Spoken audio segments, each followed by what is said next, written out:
Bien, para hoy teníamos concursos y quiebras internacionales y contratos internacionales. Bien, dentro de lo que es contratos internacionales, vamos a hacer principal hincapié en lo que tiene que ver con la regulación de los contratos internacionales, justamente, y principalmente cuál es el derecho aplicable en materia de contratos internacionales, ¿no? Vamos a hacer un análisis respecto a eso y vamos a utilizar un texto de Luciana Scotti, que después se los voy a compartir si es que ya no lo he hecho, pero se los comparto ahí por la plataforma.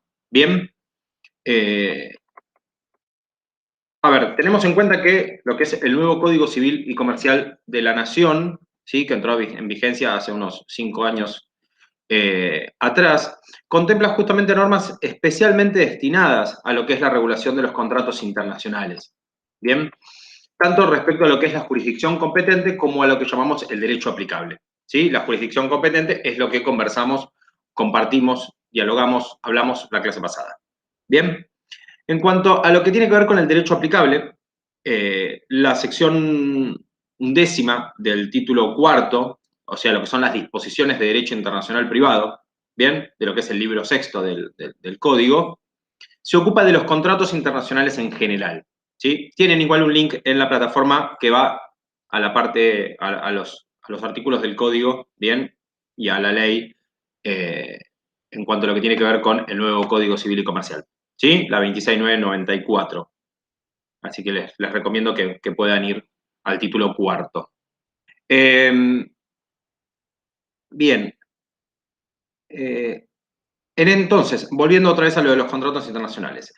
Se ocupa justo especialmente de lo que son los contratos internacionales en general, ¿no? Y la sección 12ª contempla las disposiciones justamente particulares sobre los contratos de consumo, ¿sí? Que es, de alguna manera, un tipo de modalidad, de la cual ya hemos conversado un poco, que tiene que ver con esto de que obviamente todos consumimos, todos, de alguna manera, o utilizamos algún servicio, ¿bien? Y eso es alcanzado por la Ley de Defensa del Consumidor o por lo que llamamos, ¿no?, la materia, el derecho del consumidor, ¿no?, y de defensa del consumidor.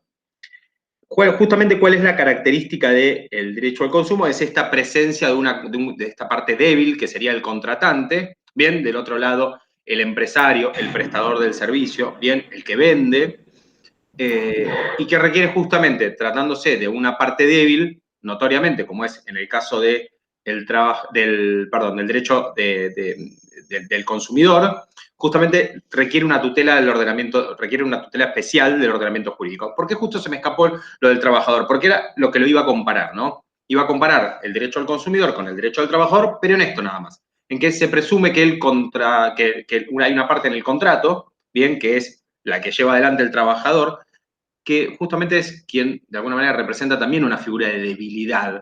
No porque el trabajador sea débil, sino porque la figura del trabajador es débil en frente de lo que es el empresario, bien, el contratante, por decirlo de alguna manera, de sus servicios, de sus tareas, de su fuerza de trabajo. Mientras que el otro, de alguna manera, parte de la necesidad de trabajar, como hablábamos recién, de la necesidad de consumir. Entonces tenemos una persona necesitada, bien, de trabajar o necesitada de consumir, y obviamente un ordenamiento jurídico que va a aparecer para, de alguna manera, tutelar ese derecho, que más que un derecho es una necesidad, ¿sí? Obviamente una necesidad o un derecho impulsado por esa necesidad. El Código Civil y Comercial de la Nación regula al contrato como el acto jurídico. Esto es casi como una regla, ¿no?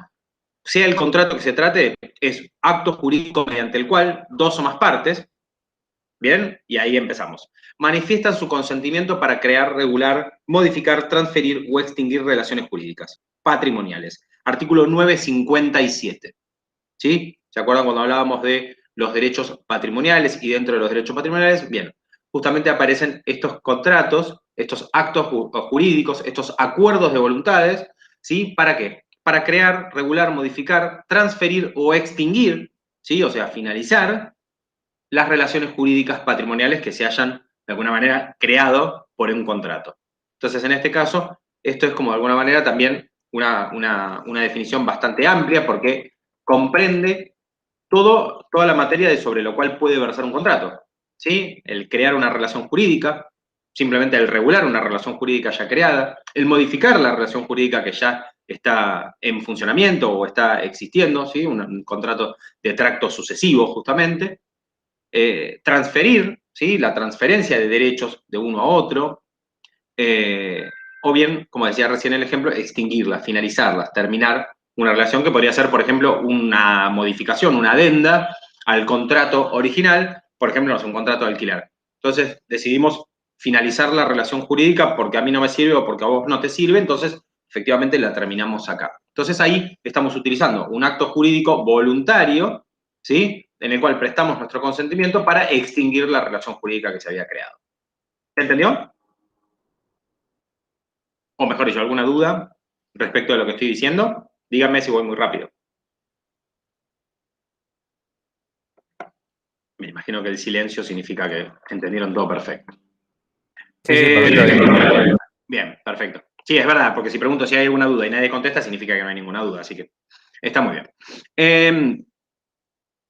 Cuando de alguna manera se trata de la celebración en el desenvolvimiento o en la extinción, se presenta, o sea, cuando en eso, ¿no? En la celebración, el desenvolvimiento o la extinción, se presenta algún elemento extranjero, ¿sí? Estos elementos de extranjería de los cuales hablamos ya un montón y de eso se trata la materia, estaremos justamente ante un contrato internacional, ¿sí? El lugar de domicilio de los contratantes, ¿sí? El lugar de celebración del contrato, el lugar de cumplimiento del contrato, el lugar de situación del bien objeto del contrato, lo que hacen es internacionalizar ese contrato, ¿sí? Sin el elemento de extranjería dentro de lo que les acabo de decir recién, probablemente no vamos a estar en un contrato internacional.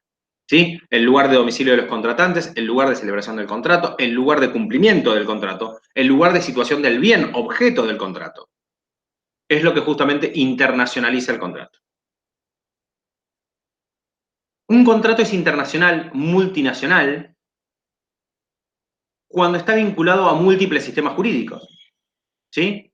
Van a encontrar justamente el concepto en este texto que les comentaba, ¿no? Que un contrato es internacional si su celebración se vincula a un sistema jurídico. Y en el caso de tratarse de varios sistemas jurídicos, estaremos hablando de un contrato multinacional, ¿sí? Un término que de alguna manera nos suena justamente cuando una empresa es multinacional, ¿qué significa? Bueno, que tiene sedes, domicilios en diferentes lados, en diferentes lugares. Y justamente el lugar de domicilio de los contratantes, ¿sí? O el lugar de celebración, pero digo, el lugar de domicilio de los contratantes nos da la internacionalización del contrato. Entonces, en este caso, si tiene múltiples domicilios, estaremos ante una empresa multinacional, estaremos ante un contrato multinacional. Tanto si su celebración se vincula a varios sistemas jurídicos por los domicilios de los oferentes y de los aceptantes, como si su ejecución es en varios lugares. Bien, entonces ahí también estaríamos ante un contrato multinacional. En cuanto a las obligaciones contractuales, tienden, mediante las prestaciones, ¿sí? El enriquecimiento o beneficios de las partes, tales atribuciones económicas pueden vincularse a diversos países, ¿no? A diversos estados. Entonces así generaría justamente esta cuestión, y ya estaríamos hablando de un contrato que funcionalmente, ¿sí? O sea que desde su genética o funcionalmente es multinacional. También hay otro comentario que utiliza la autora de este trabajo, bien, de la doctora Bioca, que justamente habla de, para algunos debe definirse así al contrato que tenga alguno o todos los elementos vinculados a distintos estados. Por ejemplo, el domicilio o el establecimiento de las partes, el lugar de celebración o de cumplimiento, el lugar de situación de la cosa, objeto del contrato. Bien, un poco repitiendo lo que veníamos diciendo hasta recién. Un criterio seguido por la jurisprudencia de Francia define el contrato como internacional cuando están en juego los intereses del comercio internacional o cuando de alguna forma excede a la economía interna. Bien, esto también es interesante, de alguna manera, tratar algo de internacional cuando está por fuera de lo que llamamos la economía interna, ¿no? Cuando deja de ser interno solamente, deja de ser local, justamente es cuando se internacionaliza. a su turno, de acuerdo justamente con la Convención de las Naciones Unidas sobre Compraventa Internacional de Mercaderías, algo que profundizaremos en la segunda parte, celebrada en Viena en 1980, el contrato de compraventa internacional es siempre que el lugar de establecimiento de las partes se encuentre en distintos estados. ¿Sí? Ya el artículo 1 nos da esa definición. Entonces, siempre que podamos definir un contrato como internacional, el principio de autonomía de la voluntad adquiere un rol primordial. ¿Sí? Por esto también que hablábamos la vez pasada respecto a lo que tiene que ver con la libertad de contratación, la voluntad, bien, de las partes de contratar, y que justamente las partes son libres, ¿sí? A través de la autonomía de la voluntad, de la libertad de contratación, son libres de celebrar el contrato y determinar el contenido, ¿sí? ¿Por qué digo lo de la clase pasada? Porque la clase pasada hablábamos sobre la prórroga de jurisdicción, la posibilidad de trasladar quién va a resolver un conflicto en caso de que, bien, haya un problema, ¿no? En caso de que surja un problema del contrato, vamos a necesitar que justamente alguien resuelva esa contienda. Bueno, la legislación nos pone a disposición justamente de las partes la posibilidad de definir quién va a resolver ese conflicto. ¿Bien? En principio, la prórroga de jurisdicción no se puede, salvo que la ley no lo prohíba y haya acuerdo de partes. ¿Sí? ¿Por qué digo que la ley no lo prohíbe, que la ley lo prohíba? Porque hay leyes que se consideran de orden público, estoy retomando los temas que ya vimos, ¿sí? Entonces las partes no lo pueden dejar de lado para justamente prorrogar su jurisdicción a otro lado. Bien. El Código Civil y Comercial no solo recepta lo que tiene que ver con la autonomía, bien, conflictual, ¿sí? Sino también la llamada autonomía material. En los fundamentos se justifica justamente la inclusión de esto, porque según la práctica frecuente en la realidad argentina, se admite expresamente el ejercicio de la autonomía en su despliegue material, o sea, facultando a las partes a crear disposiciones contractuales que desplacen las normas, coactivas del derecho elegido. ¿Sí? También son aplicables los usos y prácticas comerciales, las costumbres y los principios del derecho comercial internacional, cuando las partes lo han incorporado al contrato o cuando, razonablemente, deban haberse entendido sujetas a eso, ¿no? Sujetas a esas normativas, a esos principios y costumbres. Estas reglas, ¿sí? Se integran a la autonomía material de la voluntad, se integran la tendencia contemporánea a regir el contrato por principios o normas del llamado derecho blando, ¿no? El soft law. En esos casos, elaborado en el seno de las organizaciones intergubernamentales. Entonces, estamos ante la posibilidad, por decirlo de alguna manera, de entender que existe, ¿sí?, lo que llamamos la autonomía de la voluntad conflictual y la material. La material es esta que nos permite, ¿sí?, o que le permite a las partes que contratan, justamente crear disposiciones dentro del contrato, ¿sí?, que desplacen, ¿sí?, que corran a las normas, ¿sí?, a lo que establecen las normas. Bien, que creen normativas que no sean de orden público, ¿sí?, que no sean establecidas como de orden público y que efectivamente vayan a regular esto. Y también aquellas que son de autonomía conflictual, que tiene que ver con lo que hablábamos antes de la posibilidad de prorrogar la jurisdicción, ¿sí? O sea, que en el caso de un conflicto se aplique lo que han resuelto las partes. Bien, en esta oportunidad justamente hablaremos de los artículos 2651, ¿sí?, a 2653, ¿no?, inclusive.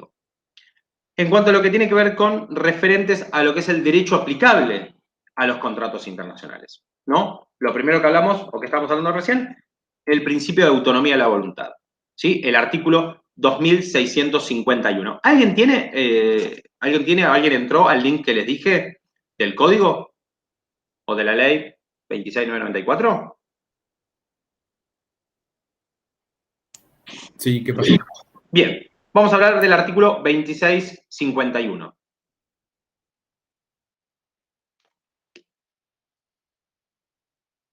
¿Lo tenés a mano? ¿Como para leerlo? ¿Para compartirlo con nosotros?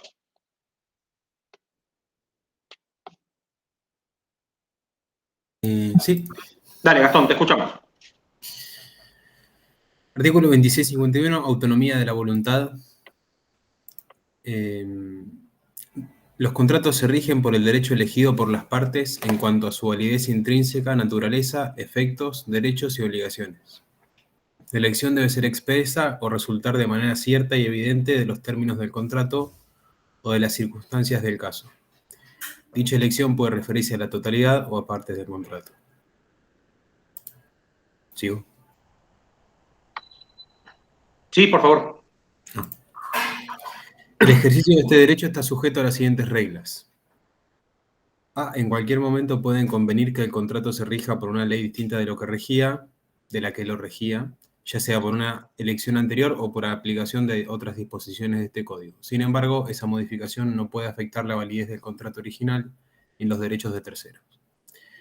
B. Elegida la aplicación de un derecho nacional, se debe interpretar elegido el derecho interno de ese país con exclusión de sus normas sobre conflictos de leyes, excepto pacto en contrario. ¿Se entendió esto del pacto en contrario, no? No, yo no lo entendí. Bien. ¿Qué significa esto? Elegida la aplicación de un derecho nacional, ¿sí? Se debe interpretar elegido el derecho interno de ese país, con exclusión de sus normas sobre conflictos de leyes, excepto pacto en contrario. O sea, excepto de que las partes acuerden, ¿sí?, que efectivamente se debe interpretar el derecho elegido, ¿sí?, incluyendo, no excluyendo, las normas sobre conflictos de leyes. ¿Sí? Porque justamente dice, con exclusión de sus normas sobre conflictos de leyes, ¿sí? En el caso de alguna manera, las partes pueden advertir eso, ¿sí?, y optar por lo contrario. Por eso dice, excepto pacto en contrario. Excepto que las partes hayan acordado, ¿sí?, Claro. lo contrario a lo que leímos último. Bien, la C. Las partes pueden establecer de común acuerdo el contenido material de sus contratos e incluso crear disposiciones contractuales que desplacen normas coactivas del derecho elegido. Bien. Salvo que las normas sean, Gastón, ¿de qué? Contrario. Salvo que las normas que quieran apartar, ¿no?, que quieran dejar de lado las partes, sean ¿de qué categoría? ¿De orden público? De orden Sí. público. Muchas gracias, ahí te ayudaron. Bien, igual lo dije ya como 3, 4 veces y lo voy a seguir repitiendo para que les quede acá. Bien, continúa, Gastón, la D. D. Los usos y prácticas comerciales generalmente aceptados, las costumbres y los principios del derecho comercial internacional resultan aplicables cuando las partes los han incorporado al contrato. Seguimos. Los principios de orden público y las normas internacionalmente imperativas del derecho argentino se aplican a la relación jurídica cualquiera sea la ley que rija el contrato. También se imponen al contrato, en principio, las normas internacionalmente imperativas de aquellos estados que presenten vínculos económicos preponderantes con el caso. Bien, acá esta parte es importante cuando leíamos antes esto de la economía, ¿no? Cuando hacía referencia a la economía. ¿Por qué? Porque acá habla sobre los vínculos económicos. O sea, la posibilidad, ¿sí?, la posibilidad de que estas normas internacionalmente imperativas, ¿sí? Cuando hablamos de normas internacionalmente imperativas, estamos hablando de normas que tengan un reconocimiento internacional, ¿bien? Y que sean justamente obligatorias para las partes. Entonces, en ese Claro. caso, se aplican a la relación jurídica en forma directa. ¿Perdón? Sí, claro. Exactamente, y cualquiera sea la ley. O sea, ¿qué pasa? Lo que se le está exigiendo es que, por ejemplo, por más que nosotros utilicemos la normativa de Brasil para hacer un contrato entre una empresa argentina y una empresa brasileña, la empresa argentina, ¿sí?, la empresa argentina debe aplicar las normas también internacionales, las normas imperativas, o sea, el orden público de Argentina, aunque no rija el contrato, porque aparentemente lo estamos haciendo con la ley brasileña, ¿sí? Pero se le aplica lo que es el derecho, el orden público de Argentina. ¿Está bien? Deben cumplir con eso. No pueden apartarse del orden público argentino a pesar de que se utilice la aplicación de la ley en el extranjero, porque no deja de ser una empresa argentina. Claro. ¿Está bien? Seguimos. Ah, perdón, y acá es importante, discúlpame.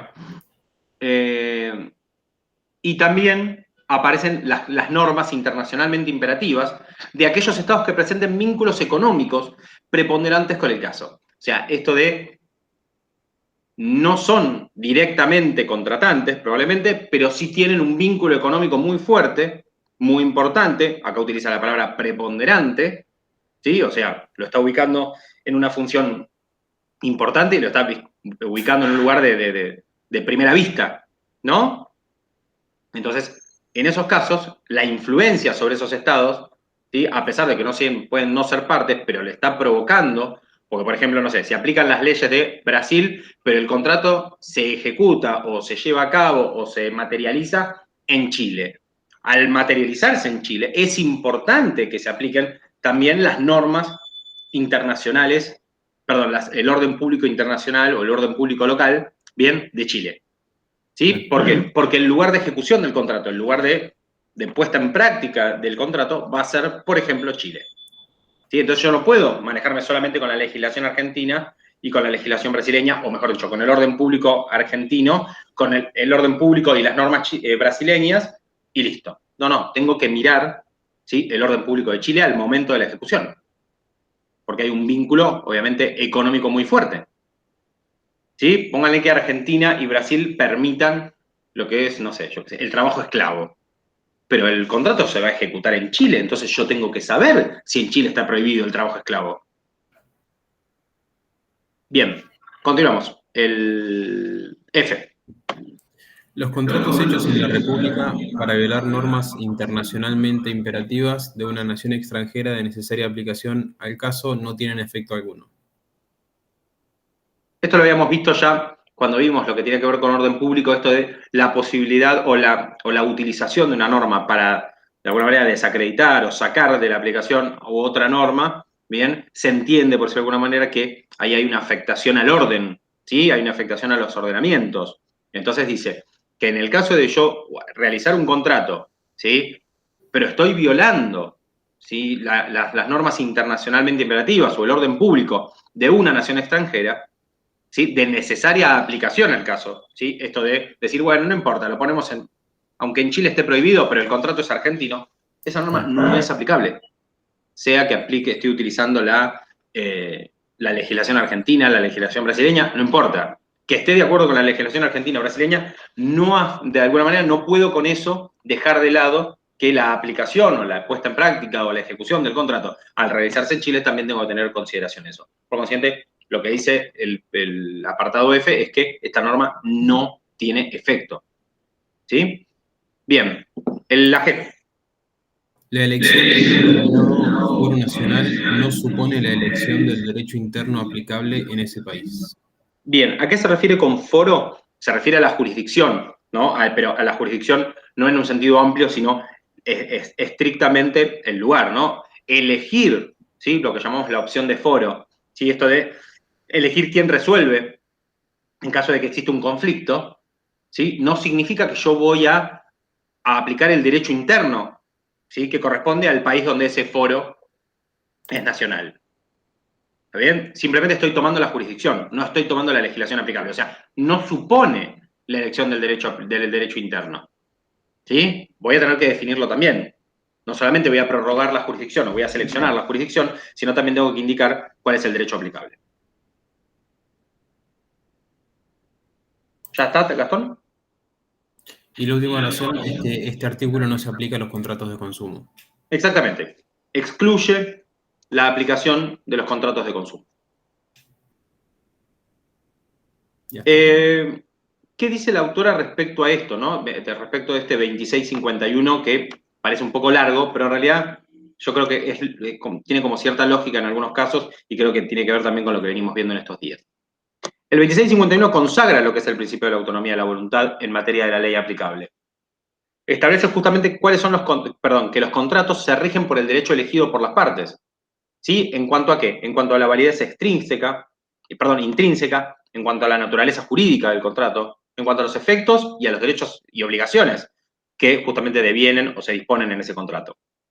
La elección debe ser en forma expresa, ¿sí? O tiene que ser, de alguna manera, inscrito de alguna manera, o sea, escrito de alguna manera que nosotros podamos reconocer a cuál se refiere. ¿sí? Capaz que no dice del derecho argentino, pero sí va a decir del derecho de la parte contratante o de la parte vendedora. Entonces yo voy a la parte vendedora y me sale que es una empresa de Argentina. Entonces, efectivamente, estoy refiriéndome a Argentina.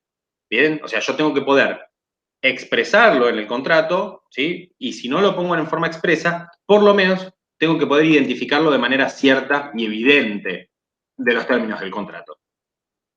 ¿Sí? En el caso de que no, automáticamente yo lo que voy a aplicar es, bueno, lo que venimos hablando hasta ahora, ¿no? Cómo identificarlo a través de la normativa. En este caso, yo puedo disponer que a algunas partes del contrato se le aplique el derecho de un lugar y en algunas partes del contrato se aplique el derecho de otro lugar. Desde el vamos, ¿por qué? Y porque, como yo le decía antes, no es lo mismo el lugar de celebración del contrato que el lugar de aplicación del contrato o el lugar de ejecución del contrato. ¿Sí? Y en el caso de un conflicto, no va a ser lo mismo. ¿Sí? No va a ser lo mismo resolverlo con una normativa o con otra. Entonces, no estaría mal, ¿sí?, determinar que el lugar de celebración del contrato es en tal lado, por consiguiente se rigen las normas del país de celebración del contrato, ¿sí? Después, en el lugar de ejecución, se rigen como las normas del lugar de ejecución, pero esto hay que escribirlo, ¿sí? Porque si no, yo voy a entrar después en lo que era los puntos ver, perdón, cómo hago yo para conectarlo, ¿no? Con los puntos de conexión. Se llamaba los puntos de conexión, ¿y cómo se llamaba en el caso de la jurisdicción? ¿Alguien se acuerda? Así, rápido.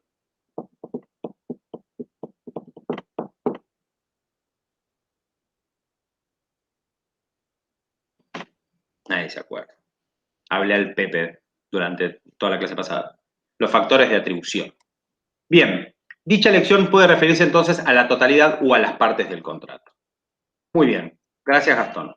Entonces, en primer lugar, justamente cabe aclarar que cuando hablamos del derecho o de la legislación que se aplica en los contratos, no podemos, nos estamos refiriendo, mejor dicho, a lo que es el derecho aplicable a la forma del contrato, es decir, al elemento que llamamos extrínseco, ¿sí? Al continente que permite justamente hacerlo visible y constatar la existencia de ese contrato, ¿no?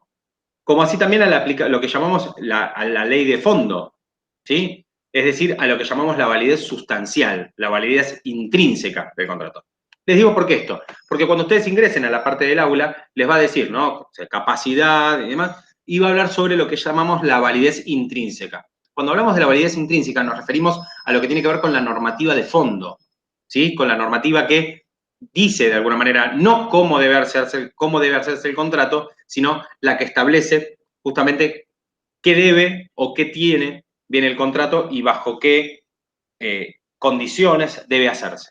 ¿Sí? No tiene que ver con las formalidades, tiene que ver con el fondo de la cuestión, ¿sí? Con el objeto del contrato. No si debe hacerse por escrito o si debe hacerse por escritura pública. Bien, tiene que ver con el fondo de lo que de alguna manera vamos a regular. En cuanto a la validez sustancial, ¿sí? Esto de la validez intrínseca de los contratos en cuanto a lo que es los contratos internacionales, se pueden precisar dos situaciones, dice la autora. Que las partes en ejercicio de la autonomía, del principio de autonomía de la voluntad, hayan elegido la ley aplicable al contrato que están celebrando, ¿sí? O que las partes, por diversos motivos, no hayan hecho opción de la normativa y que por ende debe acudirse a los criterios subsidiarios en la materia, o sea, a través de los puntos de conexión. Algo que adelantamos hace un ratito, que tiene que ver con el lugar de celebración del contrato, que tiene que ver con el lugar de ejecución del contrato. ¿Sí?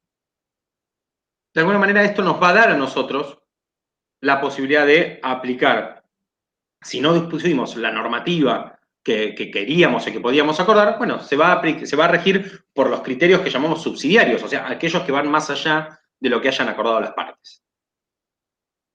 El artículo 2651 justamente hace referencia a la primera, ¿no? A esto de que hablábamos del ejercicio de la autonomía de la voluntad, como ya leímos.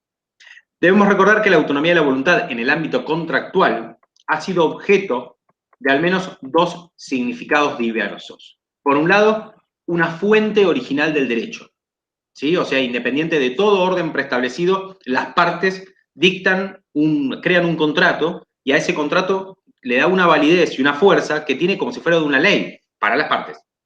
Por fuera de ese contrato, no es obligatorio para quienes no lo firmaron, desde ya.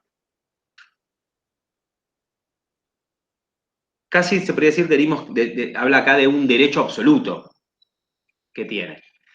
Desde otra mirada, se entiende que la voluntad del sujeto, ¿sí?, de las partes, es una fuente derivada del derecho, capaz de crear normas jurídicas porque determinado ordenamiento jurídico así lo permite. Que esto es un poco lo que yo decía la vez pasada, no recuerdo si fue la clase pasada, pero lo he dicho, que nosotros cuando hablamos del derecho subjetivo, ¿sí?, hay una frase muy conocida que dice, no somos libres, tenemos libertad. ¿Qué significa eso? Que hay una distinción entre, de alguna manera, el principio, ¿sí?, o lo que nosotros queremos ser, que es ser libres, y otra cosa es la libertad, que requiere un reconocimiento. Cuando yo hablo de libertad, hablo del derecho a la libertad.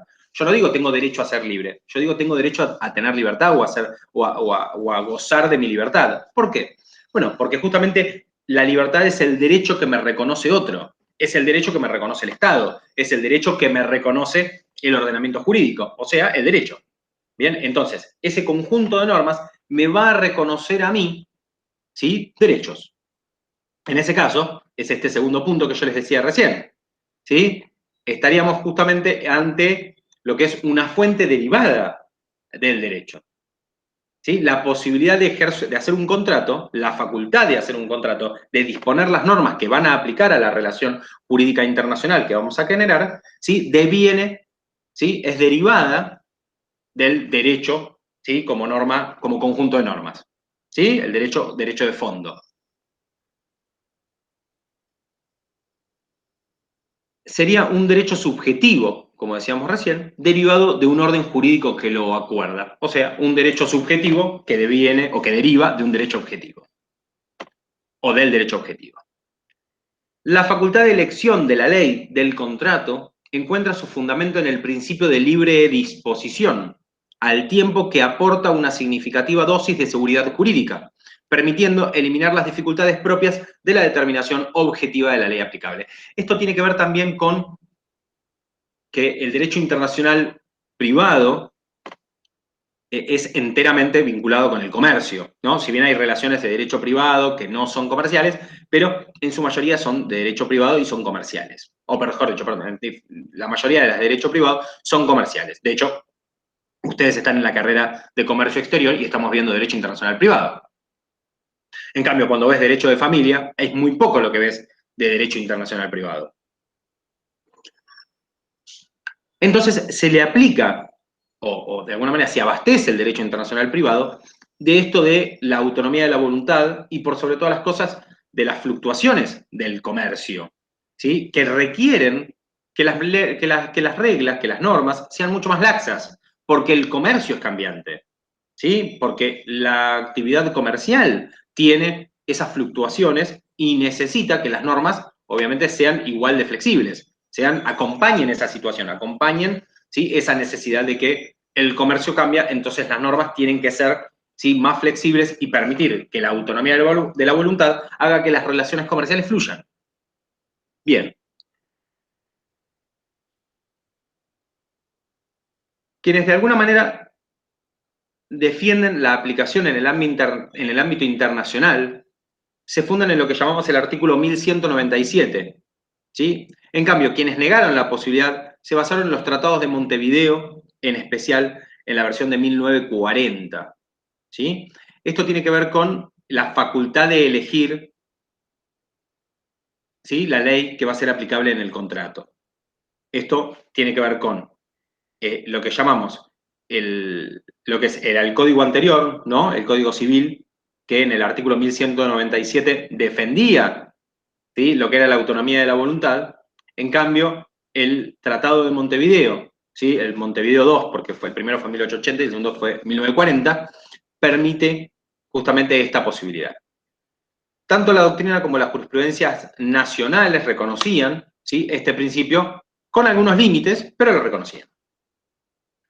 Werner Goldschmidt, ¿sí?, que es un especialista en el derecho internacional privado, que es un autor hace muchísimo tiempo y que es como de alguna manera una cita obligada en esta materia, entiende que hay una práctica contractual en Argentina favorable a la autonomía de las partes como punto de conexión, ¿sí? Lo que dice es, el primer punto de conexión que tenemos que ver es el de la autonomía de la voluntad. El primer punto de conexión que va a indicarme cuál es la normativa que voy a aplicar a este contrato, lo primero que tengo que prestar atención es la autonomía de las partes, ¿sí? Después voy por los otros puntos de conexión. Pero el primero que tengo que señalar, por decirlo de alguna manera, o el primero que me tengo que acá dice que es la práctica contractual es favorable, es justamente hacia lo que es la autonomía de las partes, la autonomía de la voluntad, recogida en convenios celebrados por la nación y reconocida por la jurisprudencia.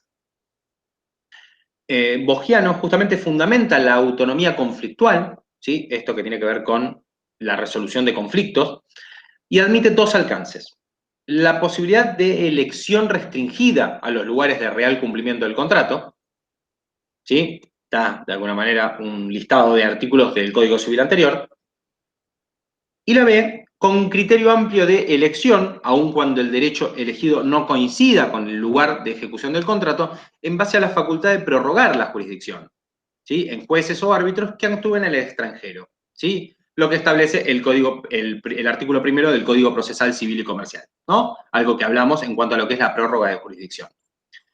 Para Bogiano, la elección de un tribunal implica una elección tácita, pero inequívoca, del derecho internacional privado del tribunal que se elige, ¿sí? O sea, si yo elijo, si yo traslado, si yo selecciono un foro, ¿sí? O una jurisdicción, la que sea, el autor Bogiano, dice, en principio existe aquí una elección tácita de la normativa, ¿sí? De la normativa de derecho internacional privado de tribunal, ¿no? De la normativa de ese país. O sea, si estoy eligiendo la jurisdicción, se presume, podríamos cambiarle un poco las palabras, sí, que estoy también eligiendo la normativa. Salvo que, ¿qué? Salvo que haya un pacto en contrario. Salvo que yo establezca jurisdicción por acá, normativa por acá. ¿Sí? Si no, al elegir la jurisdicción, se presume, aunque equivocadamente, pero de alguna manera, pero podría que no, pero se presume que yo estoy eligiendo tanto la jurisdicción como la normativa del mismo lugar. La autonomía de la voluntad reconoce límites, ¿sí? O se le reconocen límites. El Código Civil anterior contemplaba la autonomía de la voluntad, ¿sí? Pero decía, el contrato no tendrá eficacia en la República, ¿sí? Cuando yo hubiera querido evadir fraudulentamente, ¿sí? El derecho. ¿Mediante cómo? Mediante la autonomía de la voluntad. O sea, si yo hubiese tenido ideas, intenciones, ¿sí? Lo que vimos acá como fraude, de que el juez aplique un derecho que no es el local, porque el derecho local me hubiese beneficiado, ¿sí? O me hubiese, de alguna manera, perdón, no me hubiese beneficiado, o hubiese beneficiado a la otra parte y demás, ¿sí? Cuando yo intento la aplicación de un derecho, porque en realidad el derecho que me correspondía, ¿sí? Me hubiese afectado. Eso es lo que llamamos fraude a la ley.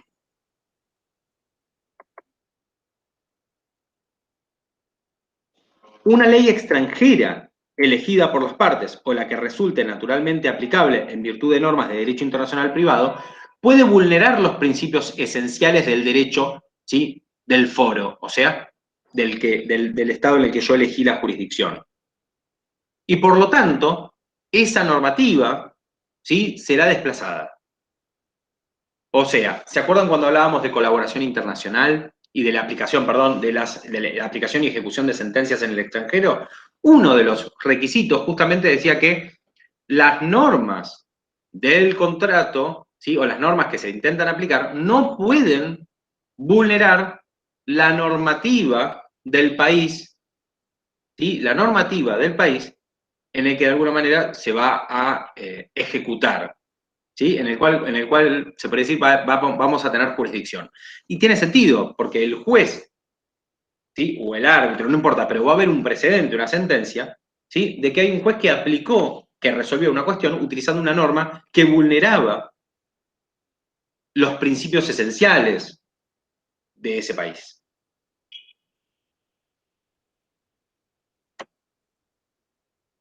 un sector de la doctrina, si un contrato, por ejemplo, celebrado en Montevideo y la prestación tiene lugar en Buenos Aires, ¿no? El lugar de cumplimiento, resulta aplicable el derecho argentino por vía de la doctrina del reenvío, ¿sí? Sería admisible el acuerdo de partes en tanto nuestro país acoge el principio de autonomía de la voluntad. Si no acogiera el principio de autonomía de la voluntad, sería aplicable el derecho argentino, salvo que las partes realicen un pacto en contrario, ¿sí? Resuelvan lo contrario. El 2651 justamente reconocía, según lo que estuvimos leyendo, la amplitud de la autonomía de voluntad, en consonancia con los lineamientos aceptados por la doctrina y la jurisprudencia, la validez intrínseca, naturaleza, efectos, derechos y obligaciones, ¿sí? Al delimitar justamente las cuestiones que serán regidas por el derecho elegido, por la normativa aplicable. Por ejemplo, la capacidad de los contratantes se rige por la ley de sus respectivos domicilios y la forma, ¿sí?, por lo dispuesto en el artículo 2649. ¿Qué significa la primera parte? La capacidad. ¿Por qué es importante? Y acá sí les hago una pregunta a los que puedan o a las que puedan contestar, ¿sí? A los que estén prestando más atención. ¿Por qué la capacidad de los contratantes se rige por la de sus respectivos domicilios? ¿Por qué la capacidad de los contratantes se rige por la ley de sus respectivos domicilios? ¿Por qué es tan importante eso? ¿Por qué es importante señalar eso?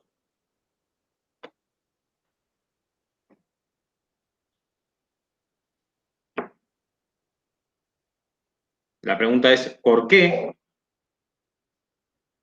¿Por qué la ley de los respectivos domicilios de las partes rige lo que tiene que ver con la capacidad de los contratantes? O sea, las partes deben ser capaces al momento de firmar el contrato. ¿Por qué la rige la ley de su domicilio? ¿Nadie se le ocurre? O al menos díganme que no se les ocurre. Así avanzamos y se los explico. A mí no se me ocurre, pero puede ser para, no sé, para aplicar la ley o el derecho de ese lugar. Está incompleto, o sea, para no entender está bastante bien, o para no saber está bastante bien, pero ¿por qué de alguna manera es importante la aplicación de la ley de ese lugar? No, ya ahí no sé. No, está bien. Voy a la segunda pregunta que sería el por qué, ¿no? Digo, la primera, porque estamos buscando que se aplique la ley de ese lugar. Ok, pero ¿por qué? ¿Por qué es importante que se aplique la ley del lugar de domicilio, ¿sí?, de los contratantes, de las partes contratantes? Puede ser que es porque donde tienen capacidad de jurisdicción o nada que ver. Otra vez, ¿cómo? Como que es porque es donde ellos tienen su jurisdicción. No necesariamente. Ok. No necesariamente, aparte habla sobre la capacidad de las partes, ¿no? Esa aptitud de adquirir derechos y contraer obligaciones.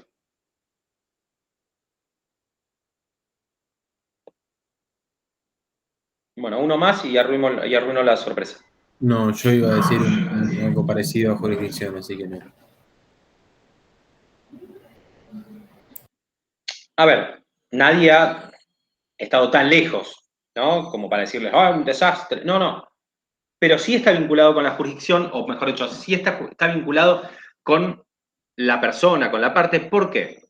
Porque justamente lo que yo necesito es que la persona o la parte que contrata sea capaz, tenga capacidad para contratar. ¿Y quién me define la capacidad? Y la normativa del lugar, ¿no? Si es una empresa argentina, bueno, va a ser el Código Civil, ¿sí?, y Comercial de la Nación el que defina si esa persona puede contratar internacionalmente hablando o no. ¿Sí? O sea, para el derecho argentino yo soy capaz. Capaz en las condiciones, ¿no?, que establece el código. Estamos hablando de la capacidad jurídica, ¿sí? No la capacidad de solamente en el pensamiento y el razonamiento, sino estamos hablando de la capacidad en los términos que establece la ley. Entonces, si yo soy capaz, según mi ordenamiento jurídico, entonces ahora sí puedo ir a contratar. Ahora sí puedo sentarme en la mesa y negociar X cosa. ¿Sí? Sí. Bien, gracias. La confirmación.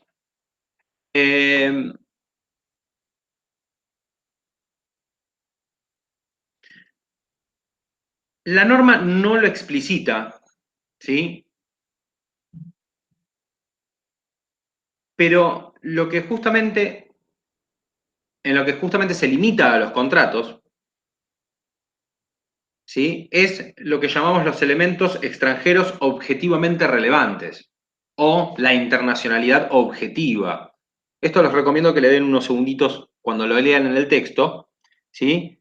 Porque, a ver, aunque la norma no sea explícita sobre este tema, ¿sí? Los contratos que presenten elementos extranjeros objetivamente relevantes, ¿sí? Tendrán que ser aplicables, tendrán que aplicarse. En cuanto a justamente lo que hablábamos antes de la delimitación de las cuestiones que son regidas por el derecho y demás.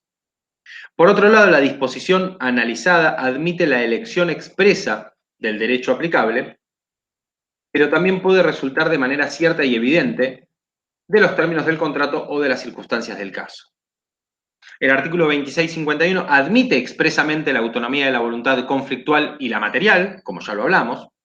Por un lado, las partes pueden elegir el derecho aplicable al contrato, ¿sí? La normativa, la autonomía conflictual, pero las partes, a su mismo, también pueden convenir normas, reglas, que justamente van a regir al contrato, lo que es la autonomía material, o sea, las condiciones del contrato.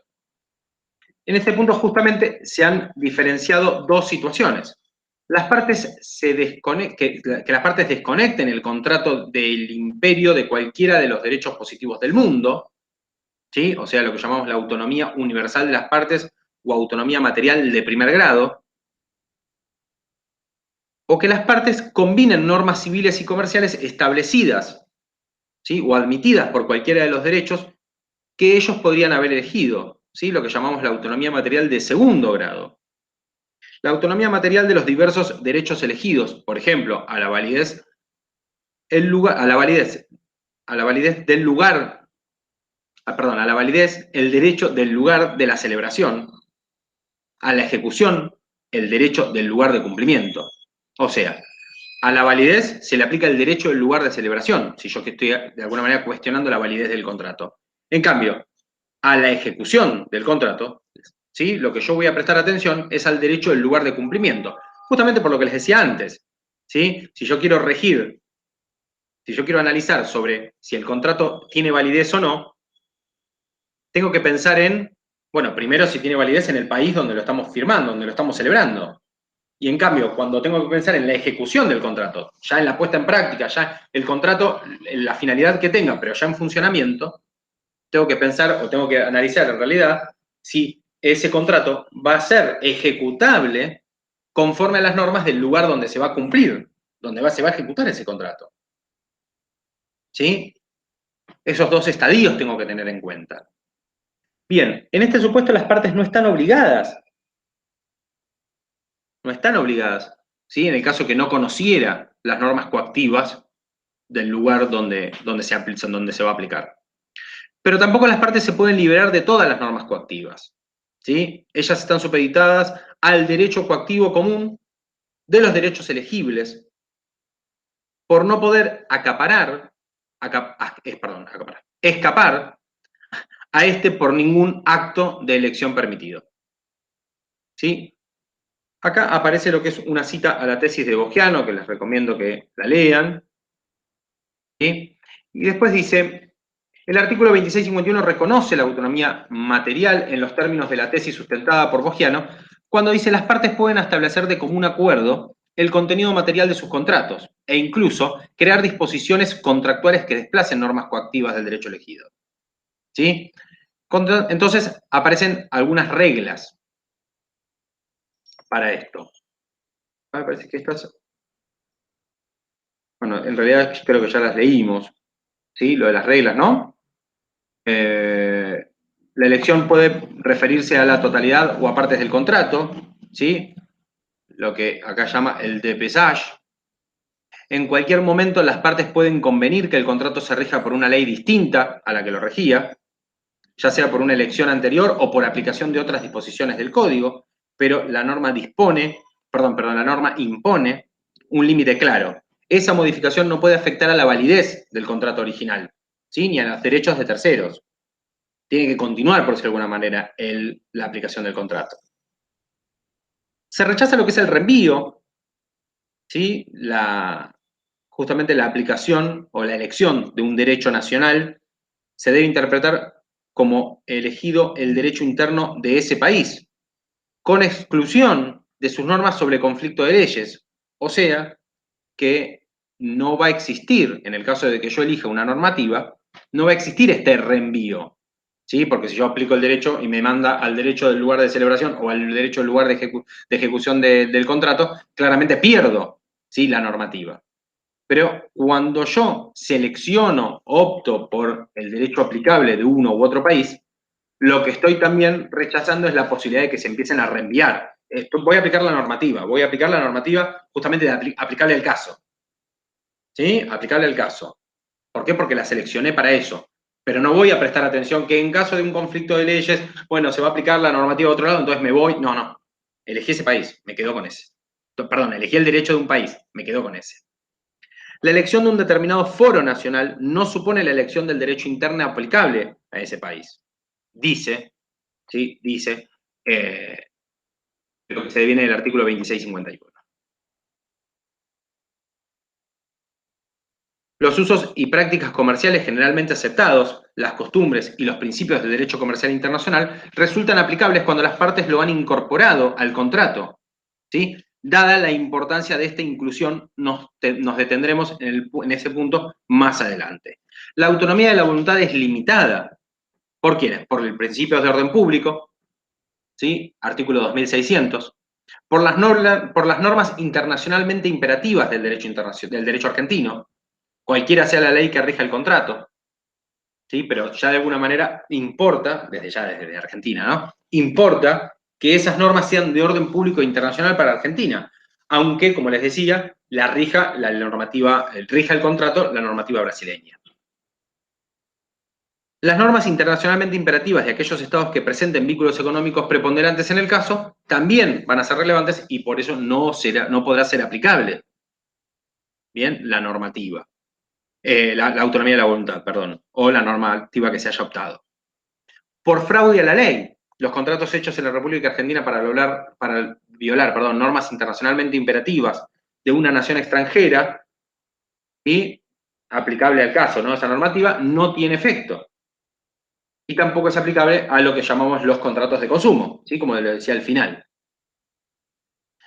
Acá vamos a hacer un breve paso por lo que llamamos la lex mercatoria. La lex mercatoria, ¿sí? O sea, la normativa de mercado, ¿no? La ley de mercado. El 2651 en el inciso D admite justamente que las partes incorporen al contrato los usos y prácticas comerciales, ¿sí? Las costumbres y los principios. Esto es un poco lo que yo les decía antes de cómo el derecho comercial vino, sí, de alguna manera marca cierta pauta en el derecho internacional privado. ¿Sí? Es el más capanga de todos los derechos privados, ¿no? ¿Por qué? Y bueno, porque el derecho internacional privado se abastece muchísimo de las normativas del derecho comercial, justamente con el fin de ¿qué? Bueno, con el fin de hacerlo tan dinámico como el derecho comercial. ¿Sí? El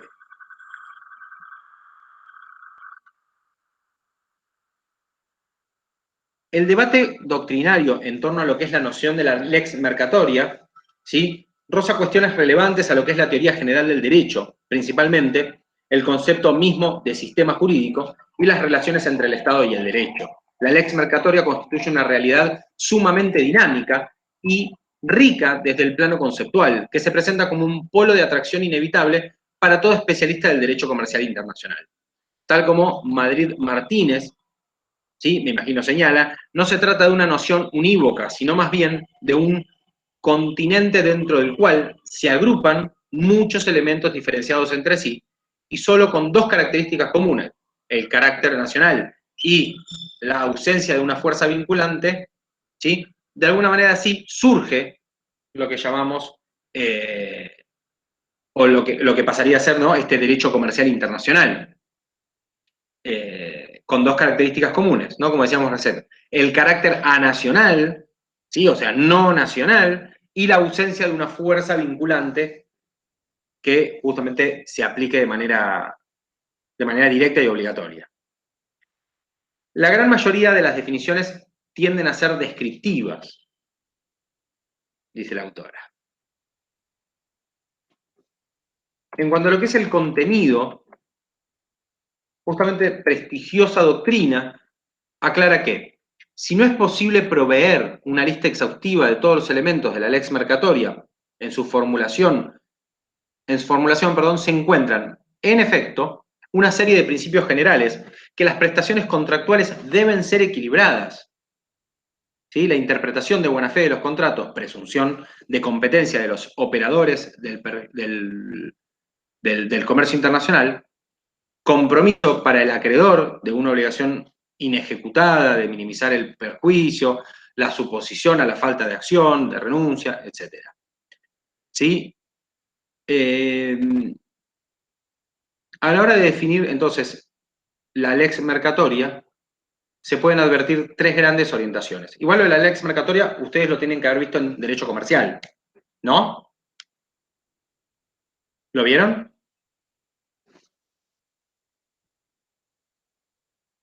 Yo no recuerdo. ¿No? Si te Puede digo ser que no, ¿eh? O sea, puede ser, no debería, pero puede ser. La lex mercatoria podemos definirlo como un orden jurídico autónomo, ¿sí? Creado espontáneamente por las partes, vinculadas en las relaciones económicas internacionales, que existe independientemente de los sistemas nacionales. ¿Sí? Es creado por las partes. La segunda tendencia que presenta a lo que es la lex mercatoria dice que es un cuerpo de reglas suficiente para resolver una controversia, actuando como alternativa a la ley nacional aplicable. ¿Sí? Y la tercera considera que a la lex mercatoria como un complemento de la ley nacional que resulta aplicable. O sea, o tengo algo que complementa la legislación aplicable, o tengo algo que es un cuerpo suficiente para resolver una controversia actuando en forma independiente o como alternativa de la ley nacional aplicable, ¿sí? O lo pienso como una ley que será aplicable a las partes, ¿sí? A las partes del conflicto, porque ellas lo crearon para eso, ¿no? Las partes, y se desplaza lo que es la ley nacional, ¿no? La ley nacional que resulta aplicable. O sea, o sea, puede ser un complemento, puede ser un desplazamiento de la norma,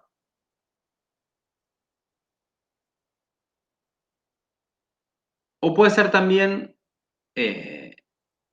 una alternativa. De la mayoría de las definiciones de la lex mercatoria se desprende la necesidad de poner en relieve un cierto estado de insatisfacción en relación con los sistemas nacionales, que son vistos como incapaces de brindar una solución a los problemas principales del comercio internacional. ¿Sí? Esto es ya una visión más orientada a justificar por qué se aplica lo que es el derecho, la lex mercatoria, ¿sí? El derecho que deviene de la lex mercatoria. ¿Por qué? Bueno, porque lo que está diciéndote es que el comercio internacional no encuentra soluciones prácticas en el derecho local.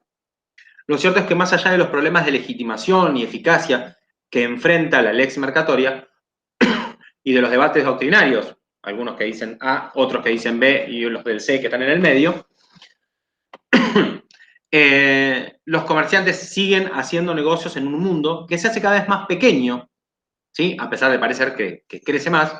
Acá dice que se hace más pequeño, siguen estableciendo relaciones cada vez más complejas para la aplicación, para las cuales, el derecho estatal se está quedando sin respuestas. Las organizaciones internacionales y los gremios profesionales siguen procurando soluciones que en buena parte de los casos responden a necesidades prácticas, desplazando poco a poco el rol estelar del Estado en lo que llamamos la codificación, ¿sí? En hacer un código.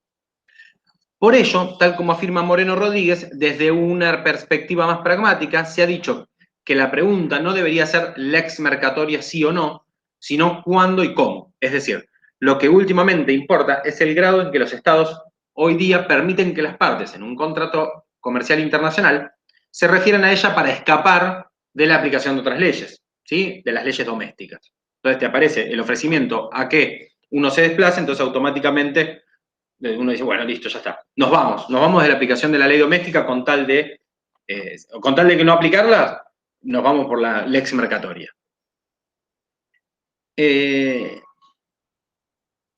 Esta lex mercatoria es la que de alguna manera se presenta como un soft law, ¿sí? Como una ley, una legislación blanda, y encuentra justamente límites en lo que llamamos los derechos estatales, ¿sí? En las normativas de cada país, de cada estado.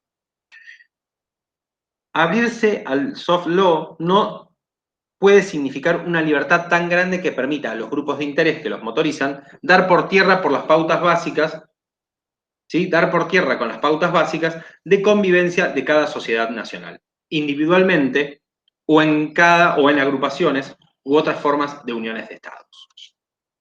Efectivamente, las normas de policía o de aplicación inmediata y los principios de orden público internacional limitan la autonomía de la voluntad de los contratantes y constituyen un freno, una valla, para el derecho estatal extranjero, como para las estipulaciones contractuales, la lex mercatoria la lex mercatoria y cualquier otro tipo de regla o principio de soft law.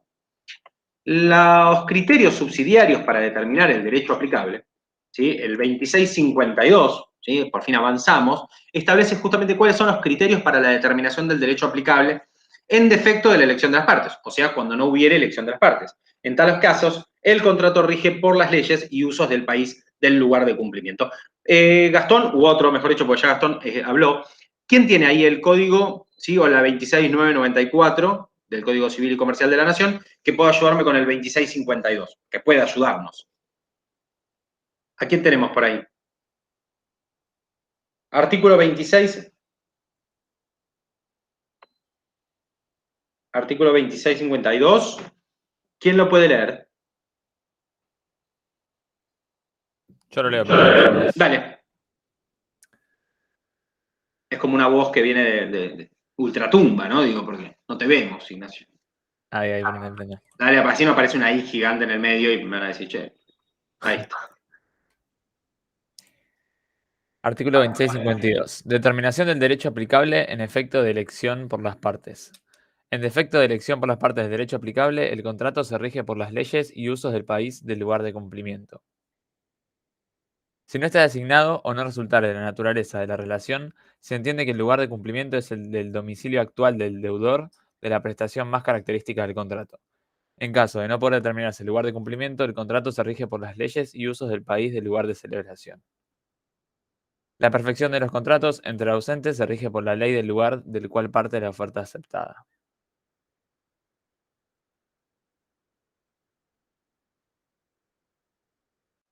Tenía bloqueado el micrófono, perdón. Bien, entonces, ¿qué quisimos decir entonces, Ignacio, con esto? Lo leyó así de tan de corrido que... No, explica las diferentes situaciones en las que se va a aplicar el derecho. ¿Qué pasa si yo no designé? ¿Qué pasa si yo no elegí, no determiné el derecho aplicable, ¿no? Porque vengo hablando de la autonomía de la voluntad. ¿Qué pasa si yo no dije, o si no dijimos, mejor dicho, si no acordamos, si el contrato no dice, ¿sí? ¿Cuál es el derecho aplicable? ¿Qué normativa se va a aplicar? Y obviamente no establece una normativa dentro del contrato. ¿Cómo? La del país que se eligió para... Se rige por las leyes y usos del país, del lugar, ¿de qué? ¿De celebración o de cumplimiento? De celebración. Y fíjate.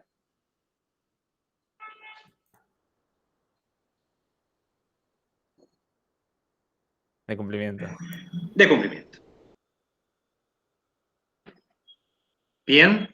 O sea, ¿qué significa esto? El lugar de celebración, o sea, dónde hago el contrato, tal vez se empieza a pensar de que ya no es tan importante dónde lo firmo. ¿Sí? Pensémoslo, digo. Tal vez alguno de ustedes me puede decir, bueno, profesor, pero por algo lo firmamos en Brasil, por algo lo firmamos en San Pablo, por algo lo firmamos en Buenos Aires. ¿Sí? Por algo lo hicimos ahí. Bueno, está bien, pero en realidad tiene mejor color, se podría decir, tiene más sentido si yo pienso en dónde se va a aplicar ese contrato, dónde se va a desarrollar, dónde se va a celebrar, perdón, dónde se va a cumplimentar? ¿Sí? ¿A dónde se va a dar cumplimiento a ese contrato? ¿Sí? Tal vez el lugar de celebración como que queda un poco atrás con esto, porque es simplemente el lugar donde se firmó, nada más. ¿Sí? Es más, la celebración del contrato no siempre será efectivamente en un lugar, porque puede haber habido negociaciones, podríamos haber cruzado mails y todo, y eso ahí celebramos el contrato. Sin embargo, ¿cómo hacemos para determinar si hubo reenvío de documentación y yo la firmé desde mi despacho y ustedes la firmaron desde el despacho de ustedes? ¿Cómo hacemos? ¿Sí? ¿Cómo hacemos para determinar el lugar preciso de celebración del contrato? ¿Y cómo hacemos para determinar justamente cuál es la normativa? Si no, lo que no podemos determinar es justamente en dónde se celebró. Bien, entonces por eso el lugar de cumplimiento toma tanto valor.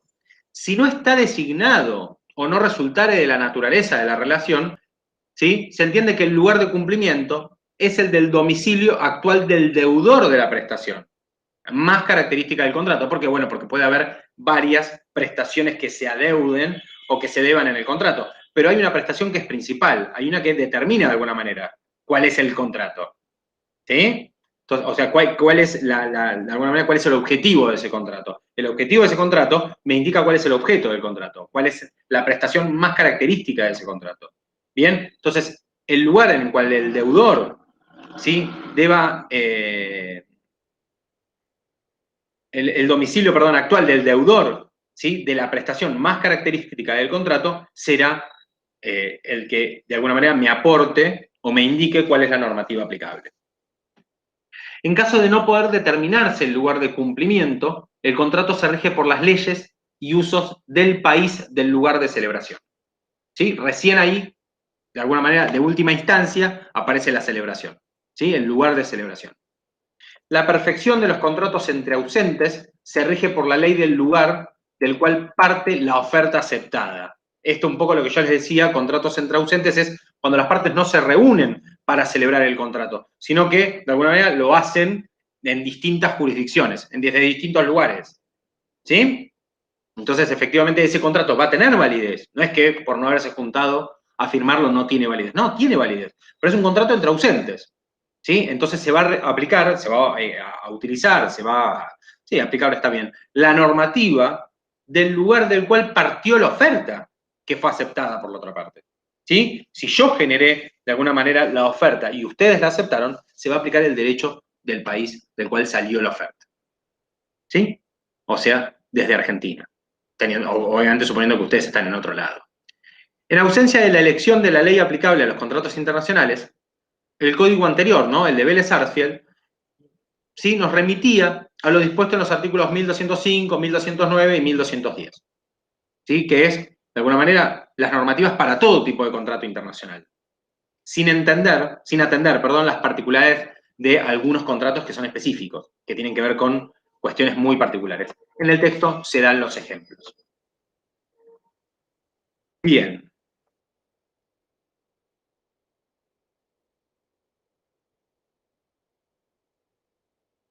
Vamos a avanzar un poquito más, si no nos quedamos con esto.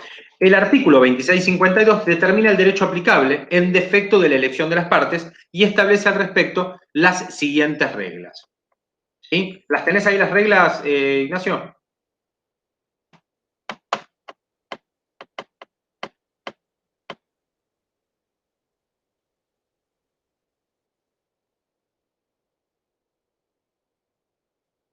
¿Estás ahí?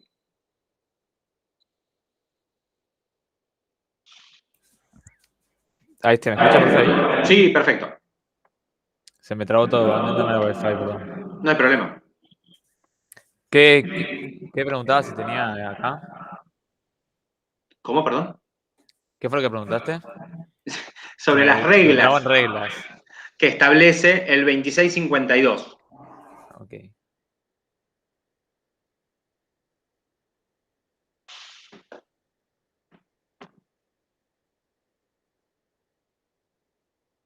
Que fue el artículo que leíste antes. Sí, sí.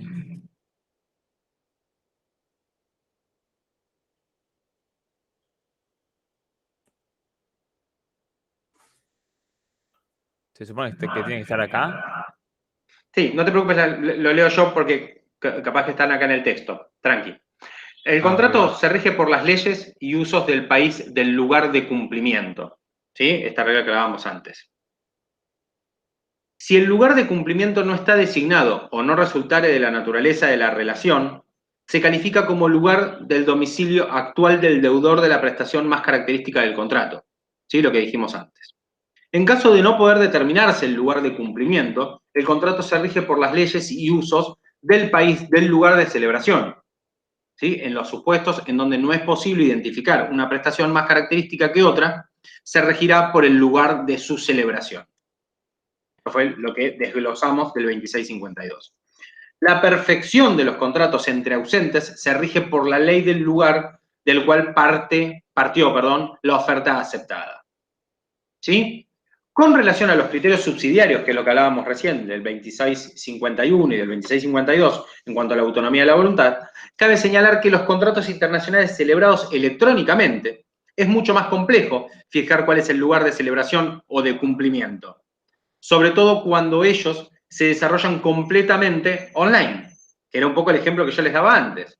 ¿Sí? En la mayoría de los casos se presentan conflictos, hay lugar de celebración y cumplimiento fijados.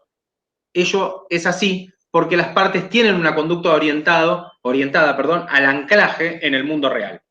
¿Sí? Pero también existe qué pasa cuando se desterritorializan las gestiones comerciales, ¿sí? O los contratos. No se fija, se podría decir, en el mundo real y queda totalmente online el tema. ¿Bien? Entonces ahí está vinculado, o mejor dicho, se refiere a que cuando se estableció el código y se dictaron las normas que rigen esta materia en el Código Civil y Comercial, justamente se le puso un freno a esta desterritorialización, y lo dije así de corrido, prueben ustedes, estableciendo la obligación del proveer de servicios de la información de registrarse en un lugar determinado y reglamentando los sistemas de intercambio electrónico para que sean seguros y por lo tanto controlables según los parámetros del derecho común. Esto justamente hacía referencia a Lorenzetti, ¿sí? Y mejor dicho, sobre esto dice, este proceso no debe escandalizar, puesto que es una evolución hacia la abstracción totalmente controlable. El domicilio de las personas físicas, jurídicas, el lugar de los contratos en las relaciones globales, es una cuestión de atribución de efectos jurídicos. Lo que interesa verdaderamente es que haya una manera segura de imputar efectos jurídicos y no determinar si alguien vive en ese lugar o si estuvo en él para la celebración o el cumplimiento. En la web hay y habrá muchas maneras de cumplir con este requisito. Por esta razón deviene relevante la noción de lugar como concepto normativo independizado de la ontología empírica. ¿Sí? Sin ir más lejos, lo que más importa no es, ¿sí?, el anclaje en el mundo real para determinar el lugar de domicilio, sino el anclaje en el mundo real, ¿para qué? Para saber cómo voy a resolverlo, para saber qué normativa voy a aplicar, porque yo lo que necesito es atribuir efectos jurídicos o imputar efectos jurídicos. Yo lo que voy a necesitar determinar a través de la normativa es quién no cumplió y quién tiene la responsabilidad de resarcir, quién es el que va a tener que pagar la indemnización, quién es el que va a tener que pagar los costos de envío o de reenvío de ciertas cosas que se perdieron, ¿sí? ¿Quién es el responsable de eso? Si responde el seguro, si responden en forma solidaria, si responden en forma mancomunada, ¿sí? Si la culpa la tienen todos o no la tiene nadie, ¿bien? Porque fue algo totalmente fortuito. Bien, entonces en esos casos, en realidad poco importa lo del tema del domicilio. Entonces, a la hora de una contratación entre personas ausentes o una contratación, ¿sí?, por esto virtual que decíamos antes, en realidad la normativa requiere este anclaje en el mundo real, al cual hacía referencia Lorenzetti, ¿sí? ¿Pero para qué? Justamente para determinar el derecho aplicable y para aplicarlo. ¿Sí? Entonces, de alguna manera, el establecimiento, bueno, estamos hablando entonces de un domicilio virtual, porque no estamos hablando de un mundo físico o un mundo real, ¿no? No estamos anclando. Estamos hablando de una contratación que va a tener esa fluctuación, que va a fluir justamente, y que necesitamos que mínimamente se cumplan con ciertos requisitos para saber cuál es el derecho aplicable. ¿Bien? Así que es como que, de alguna manera, si bien la normativa es, se podría decir, apunta hacia la territorialización, En realidad lo que dice la doctrina es, más que la territorialización, lo que importa es cuál es la normativa aplicable. ¿Sí? ¿Cómo hago para orientar esos efectos jurídicos y dirigirlos hacia una persona o dirigirlos hacia un... o sea, cómo utilizo eso dentro del contrato? Pasamos a lo que es el artículo 2653, la llamada cláusula de excepción. Tranquilos que es el último artículo. Gastón, ya te usamos a vos. Ignacio, ya pasaste vos también. ¿Quién más?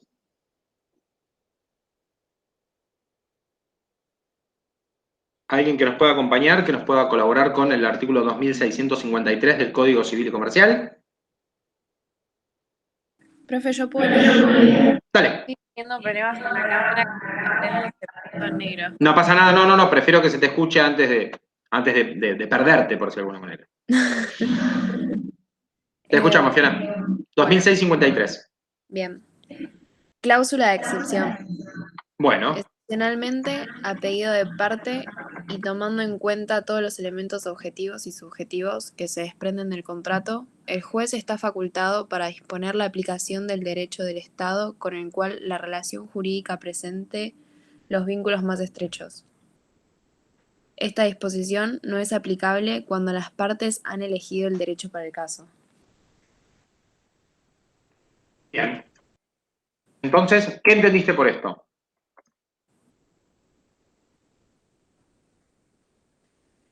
Entiendo que el juez toma una decisión Dale. en caso de que no se haya tomado antes. La verdad es que cuando leo no soy muy de leer y tipo analizar.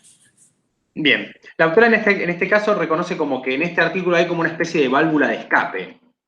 ¿Sí? O sea, está hablando sobre la cláusula de excepción para la determinación del derecho aplicable en ausencia de la elección de las partes. ¿Sí? Cuando las partes no eligen. Entonces dice, según esta válvula de escape, excepcionalmente a pedido de parte, y tomando en cuenta todos los elementos objetivos y subjetivos que se desprenden del contrato, el juez está facultado para disponer la aplicación del derecho del Estado con el cual la relación jurídica presente los vínculos más estrechos. ¿Sí? O sea, el juez puede determinar y decir, no, acá resulta aplicable el derecho, ¿sí?, de tal país. ¿Por qué? Porque está más vinculado, ¿bien?, con la génesis del contrato, con la ejecución del contrato, ¿sí? Las partes quisieron, independientemente que no lo están diciendo en forma expresa, ¿sí?, no están mostrando su elección, porque si no, ya estaría solucionado, obviamente, el problema, ¿bien?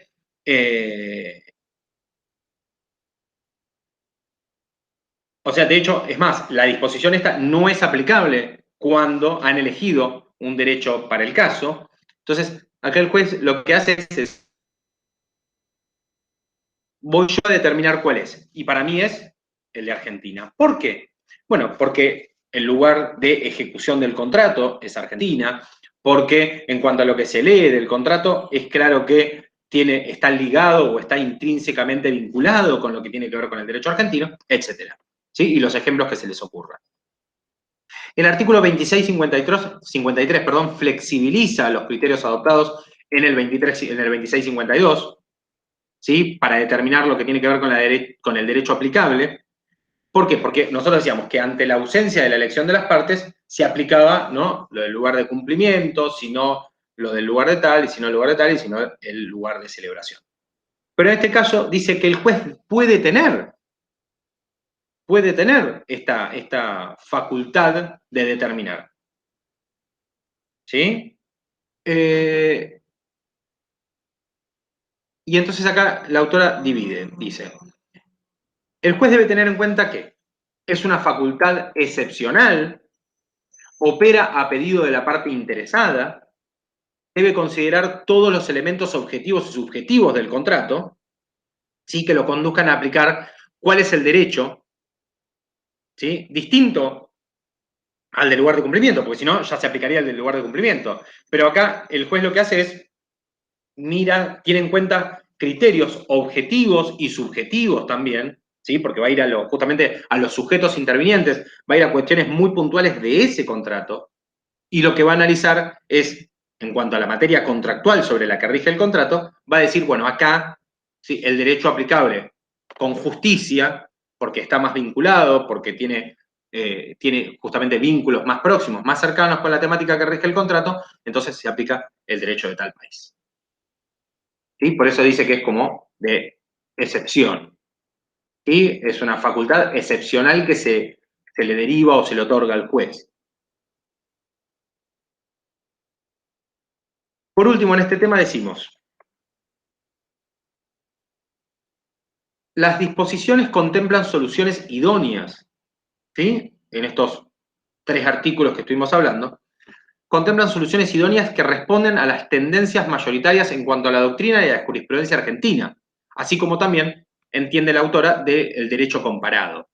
La excepción, ¿sí? De la autonomía de la voluntad en el ámbito de los contratos internacionales, que tiene un alcance bastante amplio, pero es limitada por lo que hablamos, y ya lo que nombré tantas veces, que es el orden público internacional, el fraude a la ley, ¿sí? Y las normas, lo que llamamos internacionalmente imperativas, ¿sí? O también llamadas normas de policía, ¿sí? Esto era lo que llamamos asignatura pendiente en la normativa argentina, porque el Código Civil no lo regulaba tan claramente, ¿sí? En el articulado de Vélez Arfiel. Estamos hablando igual de un código que se derogó hace 5 años, ¿sí? Pero que tenía o que venía vigente hace más de 130 años. Bien, así que entiéndase que algunas cuestiones eran hasta razonables que haya quedado desactualizado o haya requerido esta actualización. Las conexiones subsidiarias utilizadas por el 2652 confirman la línea jurisprudencial que se venía imponiendo en los tribunales locales, ¿sí? Esto de el orden en el cual vamos a aplicar a cuando no hubiera una elección de las partes establecida.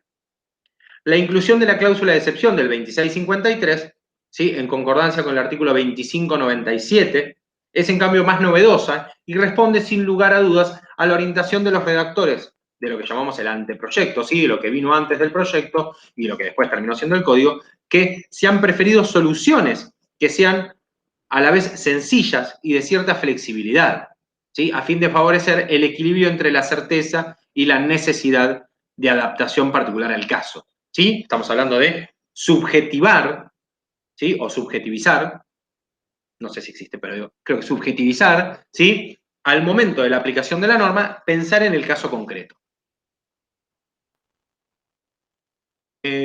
Estos artículos que leímos recién justamente nos brindan, a pesar de que pueden tener críticas, ¿no? Que de hecho las hay,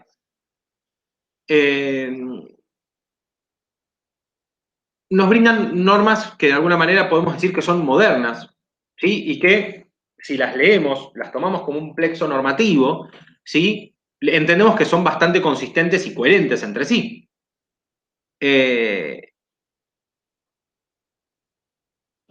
Y que de alguna manera también generan lo que llamamos una modernización del derecho internacional privado contractual, ¿sí? En cuanto a lo que veníamos teniendo hasta el momento, ¿sí? Yo creo que este texto para mí es muy, la verdad es que cuando yo lo leí me pareció súper ajustado a lo que estamos viendo o a este tema. Sé que tal vez les puede haber parecido demasiado largo, porque de hecho trabajar con este texto nos llevó casi 1 hora y media, pero me parece que es una muy buena manera de tratar este tema, me pareció muy dinámico y creo que nos puede ser muy útil para esta temática. ¿Alguno tiene alguna duda o alguna consulta respecto a lo que acabamos de tratar recién sobre contratos internacionales? Siento que por lo que leíste, perdón. De a uno, por favor, no se peleen. Sí, Por lo perdón. que leíste, por ahí el texto es como más, no entendible, pero un poco más llevadero. Ok, Por bien. o sea, por lo que leíste vos a medida que íbamos leyendo los artículos, ¿no? Está Eso. muy bien. Está muy bien. ¿Quién más? Perdón. No, yo había dicho que no, ninguna duda. Por ahí sí, eso de... Me perdí un poco por no poder estar leyendo los apuntes como hacíamos antes, pero Sí. con la ley, tipo, estoy acá con la página de Infoley y como que iba leyendo. se me hizo un poco más amena. Bueno, muy bien. Todo suma. ¿Qué más? ¿Algún otro comentario? ¿Alguna otra apreciación que quieran hacer respecto a Por lo que mi vimos parte, recién? ninguna duda. O sea, siento que estuvo bastante claro todo. Buenísimo.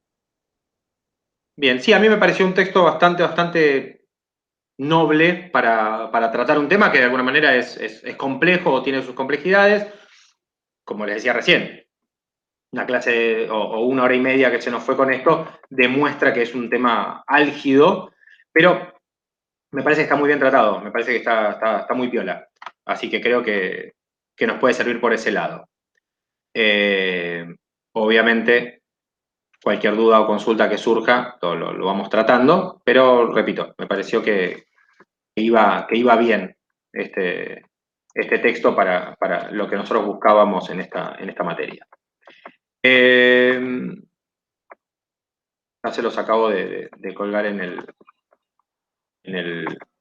el aula virtual para que lo puedan consultar. Con el link y todo. Bien.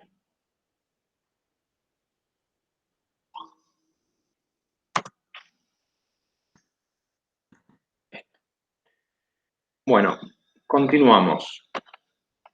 Yo dije, bueno, me van a tirar alguna duda, alguna consulta, buenísimo, porque así zafaban de concursos y quiebras, pero no, así que no hubo preguntas, así que seguimos.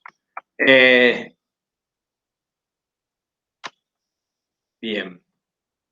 En cuanto a lo que tiene que ver con concursos y quiebras, como ustedes no van a ser especializados en el tema, ¿sí? Les voy a contar un poco sobre lo que es el régimen de lo que llamamos el régimen falencial, ¿sí? O de los concursos y quiebras internacionales, y que justamente, teniendo en cuenta la facilidad y el acceso que hoy por hoy tiene el comercio internacional, han aumentado cuantitativamente lo que es la cantidad, o sea, lo que es la cantidad, obviamente, cuantitativamente, los juicios, ¿sí? El número de juicios por esta lo que llamamos la cesación de pagos, ¿no? Esta imposibilidad de cumplir regularmente con las obligaciones. Y obviamente todo lo que ello acarrea, que es, o todo lo que de alguna manera de ello deviene, que es, ¿no?, un pasivo más grande o más importante que el activo, y la imposibilidad de afrontar esas obligaciones me llevan a que tengo que intentar solucionarlo, pero también tengo que, o sea, la ley es intentar solucionarlo para mantener bien esa empresa con vida, pero que no se afecten los derechos de los acreedores, ¿sí? Que son de alguna manera quienes, sin comerla ni beberla, no están cobrando lo que les corresponde. Como decía recién, el creciente flujo del comercio internacional es uno de los elementos más característicos de lo que hoy tenemos. Las empresas de un país mantienen relaciones comerciales íntimas, por decirlo de alguna manera, ¿sí? O sea, los vínculos son muy estrechos con empresas o consumidores de otros países, ya sea exportando, ¿sí?, o importando mercaderías, productos o también servicios. Día a día, las empresas locales deciden realizar estas inversiones, realizar contrataciones en sociedades, ¿sí?, con estos elementos de extranjería, ¿no? Y obviamente esto se ha visto potenciado con lo que tiene que ver con el Internet, ¿no? Con el uso y con la amplificación abundante que ha tenido la red, y que efectivamente ha hecho que en los últimos años exista todo de manera exponencial, o aumente, mejor dicho, de manera exponencial. También lo que tiene que ver con las redes sociales o con los diferentes espacios de relacionamiento de las firmas, de las empresas, de las marcas, permite también lo que es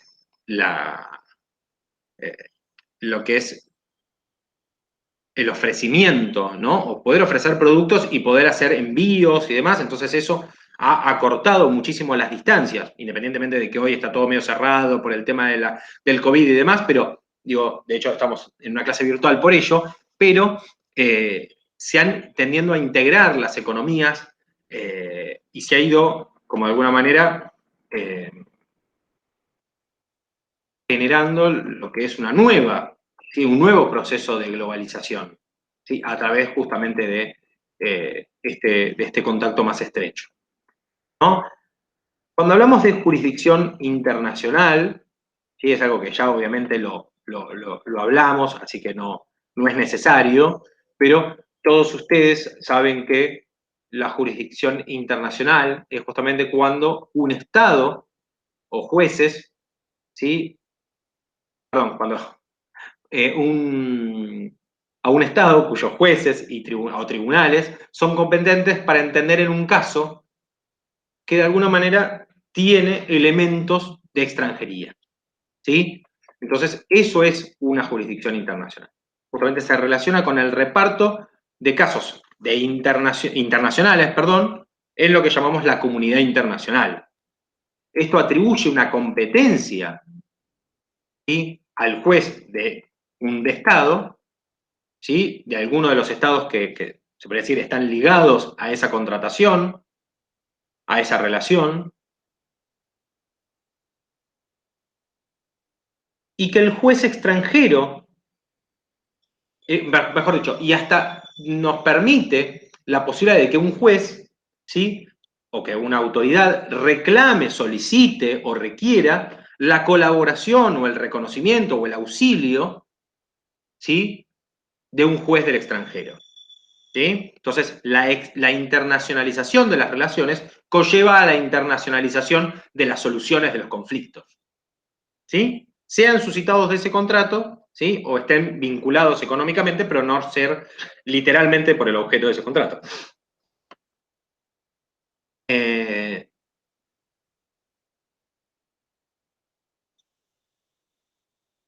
En el derecho local, en el derecho internacional privado, que radica en el Código Civil y Comercial, o que radica principalmente en lo que llamamos la Ley de Concursos y Quiebras, la 24.522, justamente tiene la característica de establecer normas de fondo y normas de forma, ¿sí? Esto ya lo hablamos, ¿sí? Con normas de fondo nos referimos al derecho aplicable para se puede decir, la efectivización, para llevar adelante el contrato, y el otro tiene que ver con las formas, con las solemnidades que se requieren, ¿sí? Ya estamos hablando de algo más procedimental para poder llevar adelante ese contrato o para poder, de alguna manera, mantener esa relación jurídica devenida del contrato, ¿no? Y la ley, justamente, la Ley de Concursos y Quiebras, establece, ¿sí? Cuando establece ciertas normas de derecho internacional privado y que justamente refieren a lo que es la legislación competente, a la jurisdicción competente y al derecho aplicable, ¿sí? La jurisdicción internacionalmente competente la establece el artículo 2 de la ley 24.522 cuando habla sobre lo que son los sujetos comprendidos, primeramente, ¿no? Decimos, ¿quiénes son los que pueden ser, ¿sí? ¿Quiénes son los que pueden ser comprendidos en un concurso o quiebra? Y dice, el punto 2 dice, o el apartado 2 dice, los deudores domiciliados en el extranjero respecto de los bienes existentes en el país, ¿sí? Domiciliados en el extranjero respecto de los bienes existentes en el país. Una norma enteramente de derecho internacional privado. ¿Sí? ¿Por qué? Porque justamente está atribuyendo, atribuye una jurisdicción internacional al juez argentino, al juez de acá, ¿sí? Al solo efecto de que al declarar la quiebra, el concurso, liquide los bienes, ¿sí? Que están en el país, a pesar de que el deudor esté domiciliado en el extranjero. Pero los bienes son los que son los que marcan de alguna manera ese elemento de extranjería, el cual siempre estamos resaltando. En este caso, lo que normalmente pensamos es, pero profesor, ¿el domicilio del deudor no era relevante, no era importante a la hora de hablar cuál es la legislación aplicable? Sí, De hecho, se plantea esto como una especie de excepción del principio general en cuanto a lo que llamamos la competencia judicial o la competencia jurisdiccional. ¿Por qué? Bueno, porque se termina aplicando, ¿sí? Estaríamos hablando, bien, de la jurisdicción aplicable o la jurisdicción internacional es determinada por lo que son los bienes, ¿no? Por la situación de los bienes. ¿Sí? Igual estaba los bienes, ¿sí? O las cosas en el menú de posibilidades, ¿sí? No es que extraído de algún lado. Pero a la hora de hablar de un concurso, de una quiebra, más principalmente de una quiebra, porque lo que se hace son liquidar bienes, en cambio en los concursos puede haber un acuerdo que no necesariamente conlleva la liquidación de los bienes. En el caso de la quiebra es seguro de que se van a liquidar bienes, porque el deudor no puede pagarles, ¿sí? Es un proceso falencial mucho más profundo. Entonces, lo que se hace es, se establece lo que llamamos el foro del patrimonio, ¿sí? El lugar donde se va a resolver el conflicto está vinculado con el patrimonio del deudor, con la ubicación de las cosas, justamente. Ya no interesa lo que es el domicilio, sino lo que es la situación física, ¿sí? El estatus físico del bien. Y obviamente, si está ubicado dentro de nuestro territorio, dentro del territorio nacional, estamos hablando de un contrato internacional porque el domicilio, ¿sí? del deudor es en el extranjero. Pero el concurso es abierto, o la quiebra es abierta en nuestro país en la medida de que esos bienes, ¿sí? están en el país. El inciso 2 del artículo 2 de la Ley de Concursos de la Ley de Concursos y Quiebras es una norma de derecho internacional privado porque justamente prevé la hipótesis de un concurso, ¿sí? del deudor domiciliado en el extranjero. El concepto de bienes como el criterio de radicación o localización debe calificarse mediante lo que llamábamos nosotros, o de lo cual ya hablamos, lo que se llamaba la lex fori, o sea, la ley del juez que entiende en la causa. Cuando hablamos de quiebra transfronteriza, ¿sí? O sea, el artículo, lo que se refiere el artículo 4 de la ley, ¿sí? La declaración de concurso en el extranjero es causal para la apertura del concurso en nuestro país, ¿sí? Se abre la quiebra en el extranjero y se abre un proceso de quiebra o de concurso, según corresponda, en nuestro país. ¿A pedido de quién? ¿A pedido del deudor o a pedido del acreedor? ¿Sí? Del acreedor que justamente quiera cobrar en el país o por los bienes que hay en nuestro país. O sea que el pedido debe hacerse en el territorio nacional, en la República Argentina. ¿Cuándo pedimos los acreedores? Cuando se lleva adelante, o sea, mejor dicho, ¿cuándo lo pedimos? Pedimos la quiebra. ¿Quién puede ofrecer la apertura de un concurso? Solamente el deudor. El deudor puede decir, voy a entrar en concurso de acreedores. Voy a citar a los acreedores y voy a tratar de solucionar esta situación. En cambio, el proceso de quiebra, el pedido de quiebra, lo realiza cualquier deudor. ¿Sí? Entonces, que se abra en el país, el concurso será de alguna manera facultativo del deudor. Mientras que, para que se abra un proceso de quiebra que ya está abierto en otro país, en el país, ¿sí? Para que se abra aquí, puede ser tanto un pedido de uno de los acreedores como del propio deudor. O sea, el propio deudor puede decir, me pongo para este concurso o me pongo para la quiebra. La distinción está ahí, ¿sí? En que, mientras que el acreedor solamente puede pedir la quiebra, el deudor puede convertir esa quiebra en un concurso. Porque dice, no, ¿para qué vamos a ir a la quiebra? ¿Para qué vamos a liquidar los bienes si yo puedo intentar salvar la empresa? ¿Está bien? También puede pasar al revés, de que el deudor plantea el concurso y por varios motivos, o por algunos motivos que establece la norma, ese concurso, de alguna manera, se modifica o cambia, ¿sí? Y se convierte en una quiebra.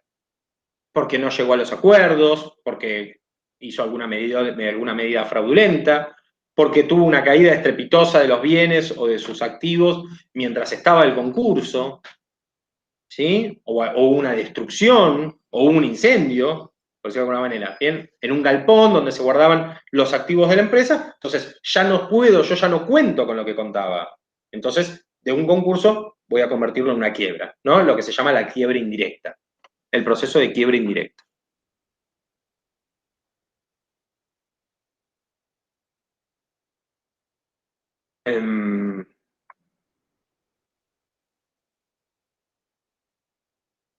Van a encontrar algunas cuestiones que son interesantes de saber, ¿sí? Lo que llamamos la quiebra extranacional o transfronteriza, en cuanto a, se caracteriza ¿por qué? Porque hay la existencia de un deudor con un patrimonio internacionalmente disperso, ¿sí? Entonces se establecen dos sistemas. Lo que llamamos la pluralidad, fraccionamiento o territorialidad, o sea que desconoce los efectos de la quiebra en el extranjero, ¿sí? Y lo que va a hacer es, justamente, como hay un patrimonio disperso en varios países, o al menos en más de uno, los acreedores tendrán que solicitar en cada país donde existan bienes, ¿sí? Solicitar la quiebra. Ahí vamos a tener ante una pluralidad de juicios. Obviamente es contrario a lo que llamamos la economía procesal, ¿sí? Porque la economía procesal estamos hablando de algo que está más vinculado a la unidad, ¿sí? A la extraterritorialidad, a la universalidad, en cuanto a decir, la quiebra declarada en un estado se propaga para todos los estados, para todos los países donde haya bienes, ¿sí? Acá están estas dos teorías, por decirlo de alguna manera, o estos dos sistemas, no dos teorías, dos sistemas, ¿no? Y después, en cuanto a lo que tiene que ver con la legislación, ¿sí? Hay, se podría decir, algunas soluciones que son un tanto eclécticas. La quiebra única y universal, en cuanto a lo que tiene que ver con el extraterritorialismo que les dije recién, el juez del domicilio, goza del domicilio de los bienes, ¿no? Goza de competencia para declarar la quiebra y los acreedores, ya locales o extranjeros, deben verificar sus créditos ante él. Perdón, al referirme a la quiebra única me estoy refiriendo al del domicilio del deudor. ¿Bien? O sea, donde se inicia la quiebra. Entonces, los acreedores, ¿sí? Volvemos. Los acreedores, sean locales o sean extranjeros, deberán verificar los créditos, cosa que ya surgirá qué son la verificación de créditos y si no se las diré, ¿sí? Pero deberán presentarse ante el juez y acreditar que son acreedores. ¿Cómo? Bueno, presentando esa documentación que los ubica, que los coloca en ese lugar de yo tengo una creencia, fulano de tal me debe plata, ¿sí?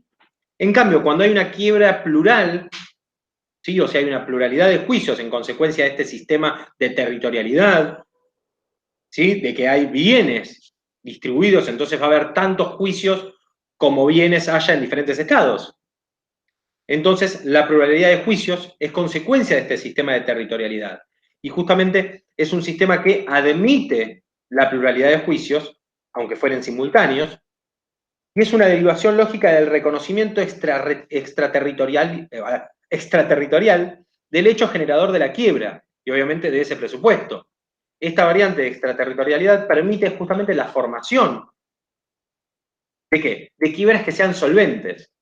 ¿Por qué? Porque justamente yo voy a tener el bien que está en el país disponible para ejecutarlo. Entonces, esa deuda, mi deuda, la deuda que tienen ustedes por ese deudor, la van a poder ejecutar de ese bien.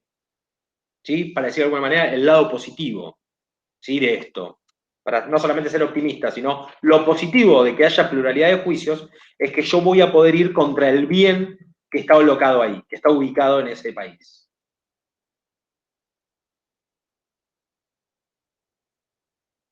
Yo tengo una pregunta por ahí, algo Sí. con respecto a lo anterior. De un ejemplo, en realidad. El tema del concurso de acreedores y todo eso. ¿Cómo fue lo de Vicentín?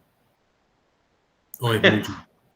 Es un poco mucho lo de Vicentín, más porque teniendo en cuenta que ahí participa, se podría decir, ahí ya hay una cuestión estatal, o sea, hay un interés, se podría decir, público en eso, Sí. bien, por, de alguna manera, la importancia que tenía Vicentín en todo esto, ¿sí? A la hora de ser, se podría decir, un proceso que vincula productos que son de necesidad o de primera necesidad. ¿Está bien? A ver, lo cierto es que Vicentín al año 2019 debía alrededor de 140, no sé, millones de dólares. ¿Sí? Y nunca, de alguna manera, liquidó esas deudas. Entonces, yo no sé mucho sobre el tema, pero, por ejemplo, en el proceso de quiebra, Vicentín propuso una quita a los acreedores, ¿sí? O sea, para poder cerrar el proceso y todo, propuso una quita del 75% de las deudas. O sea, pagarle lisa y llanamente el 25% de las deudas que tenía para pagar. ¿Entendés? Entonces, es un proceso muy particular por donde se lo mide. Ya, de hecho, un proceso de derecho internacional privado, como hablábamos y como venimos diciendo desde el principio, ¿no? Que tenga participación estatal, en la forma que sea, es un problema, justamente.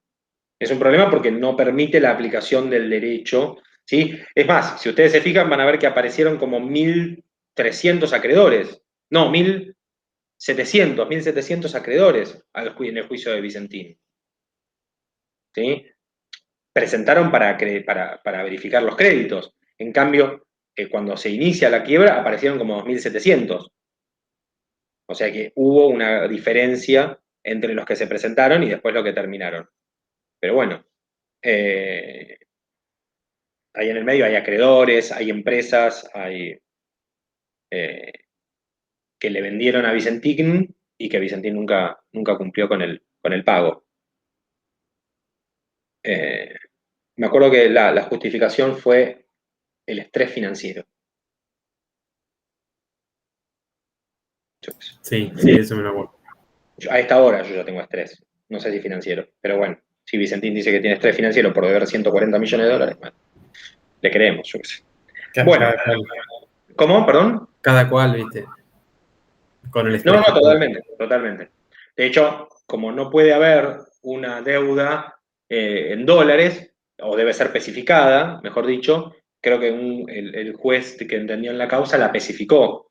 Pero bueno, ahí hay que ver a qué moneda, al valor de qué moneda, ¿no? Lo especificó en el momento. Estoy hablándoles de hace, no sé, un mes. No, un poco más. Sí, un mes, 2 meses. Pero bueno, medio de oído. Bueno, para que de alguna manera se pueda iniciar una quiebra, o mejor dicho, perdón, una quiebra u ofrecer un concurso, se da esto lo que tiene que ver con lo que llamé yo el estado de cesación de pagos. ¿Qué significa? Es un patrimonio que de alguna manera se lo considera impotente para hacer frente por medios normales a las obligaciones. ¿Está bien? En nuestra legislación, la legislación local da como ciertos hechos demostrativos de esa impotencia para cumplir regularmente las obligaciones. ¿Está bien? O sea, el estado de cesación de pagos no solamente se refiere a no poder afrontar deudas, sino que habla de estado, ¿sí? Es un estatus, ya es una cosa que se mantiene en el tiempo, no es una cuestión de decir, no, bueno, en realidad fue una situación puntual, pero ya la semana siguiente lo resolví. ¿Sí? No puedo cumplir regularmente con mis obligaciones por mucho tiempo, por un tiempo, ¿sí? Ya es un estado de situación, no es una situación, es un estado de situación, ¿sí? En cuanto a lo que tiene que ver con cómo se exterioriza, lo van a encontrar en cualquier lado, pongan estado de cesación de pagos, hechos, causas que lo demuestran o lo que sea, y van a ver que les da como hasta diferentes ejemplos para que sea más clásico. ¿Está bien? Pero obviamente está vinculado con lo que llamamos la insolvencia, ¿sí? Esta impotencia patrimonial.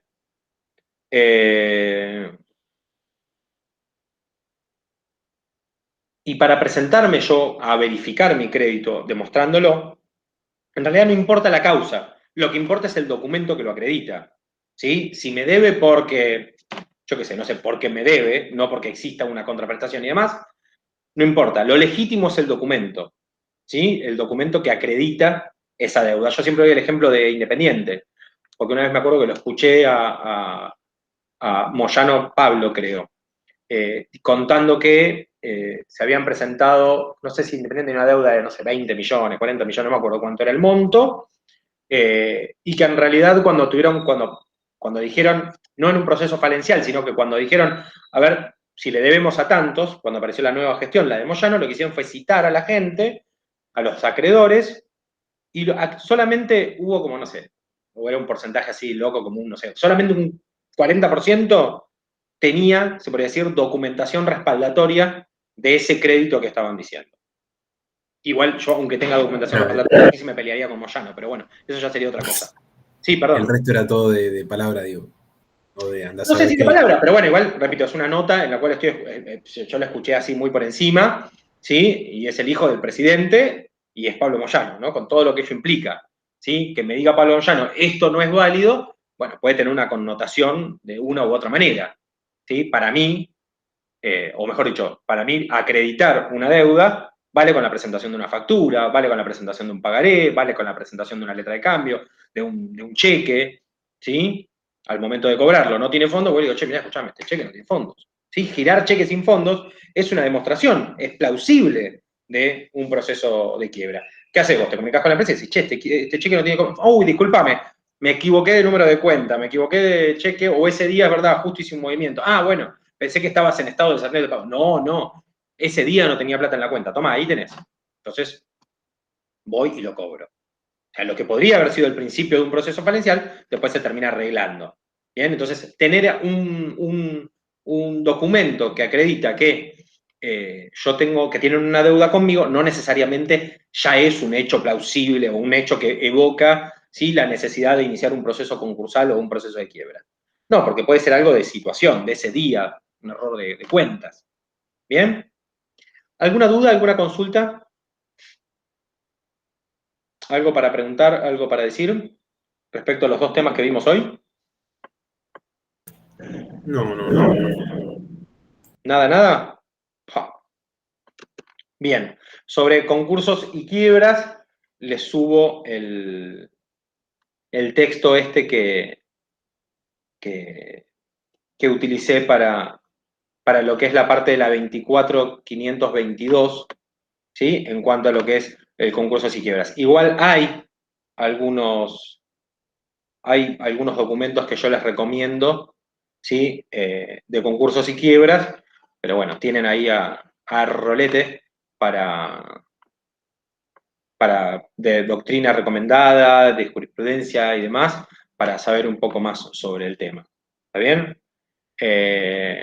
Elijan el que quieran, abastezcanse de lo que les sirva, y en caso de que nada les sirva, bueno, me avisan. Pero yo creo que de ahí, o mejor dicho, no les recomiendo salir de lo que les estoy proponiendo para tratar el tema.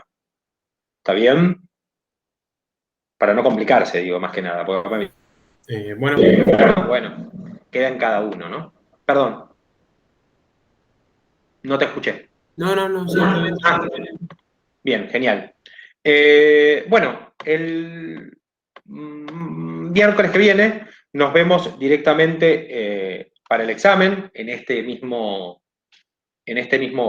link en el cual yo los voy a saludar solamente, les voy a dar la bienvenida y ustedes van a recibir a través de la plataforma el archivo de Word, el cual van a descargar, ¿sí?, en su computadora y van a trabajar con él y después lo van a subir, pero con formato PDF, para que no sea editable, ¿sí? Y yo obviamente voy a corregirlo desde la misma aplicación. ¿Está bien? Bárbaro. Bien. Perfecto. Si no hay dudas ni consultas, nos vemos entonces el miércoles que viene con el examen. Dale, profe. Nos vemos. Bárbaro. Muy buenas noches. Igualmente. Igualmente. Buenas Que la pasen noches. bien y buen fin de también. Chao. Chau, chau.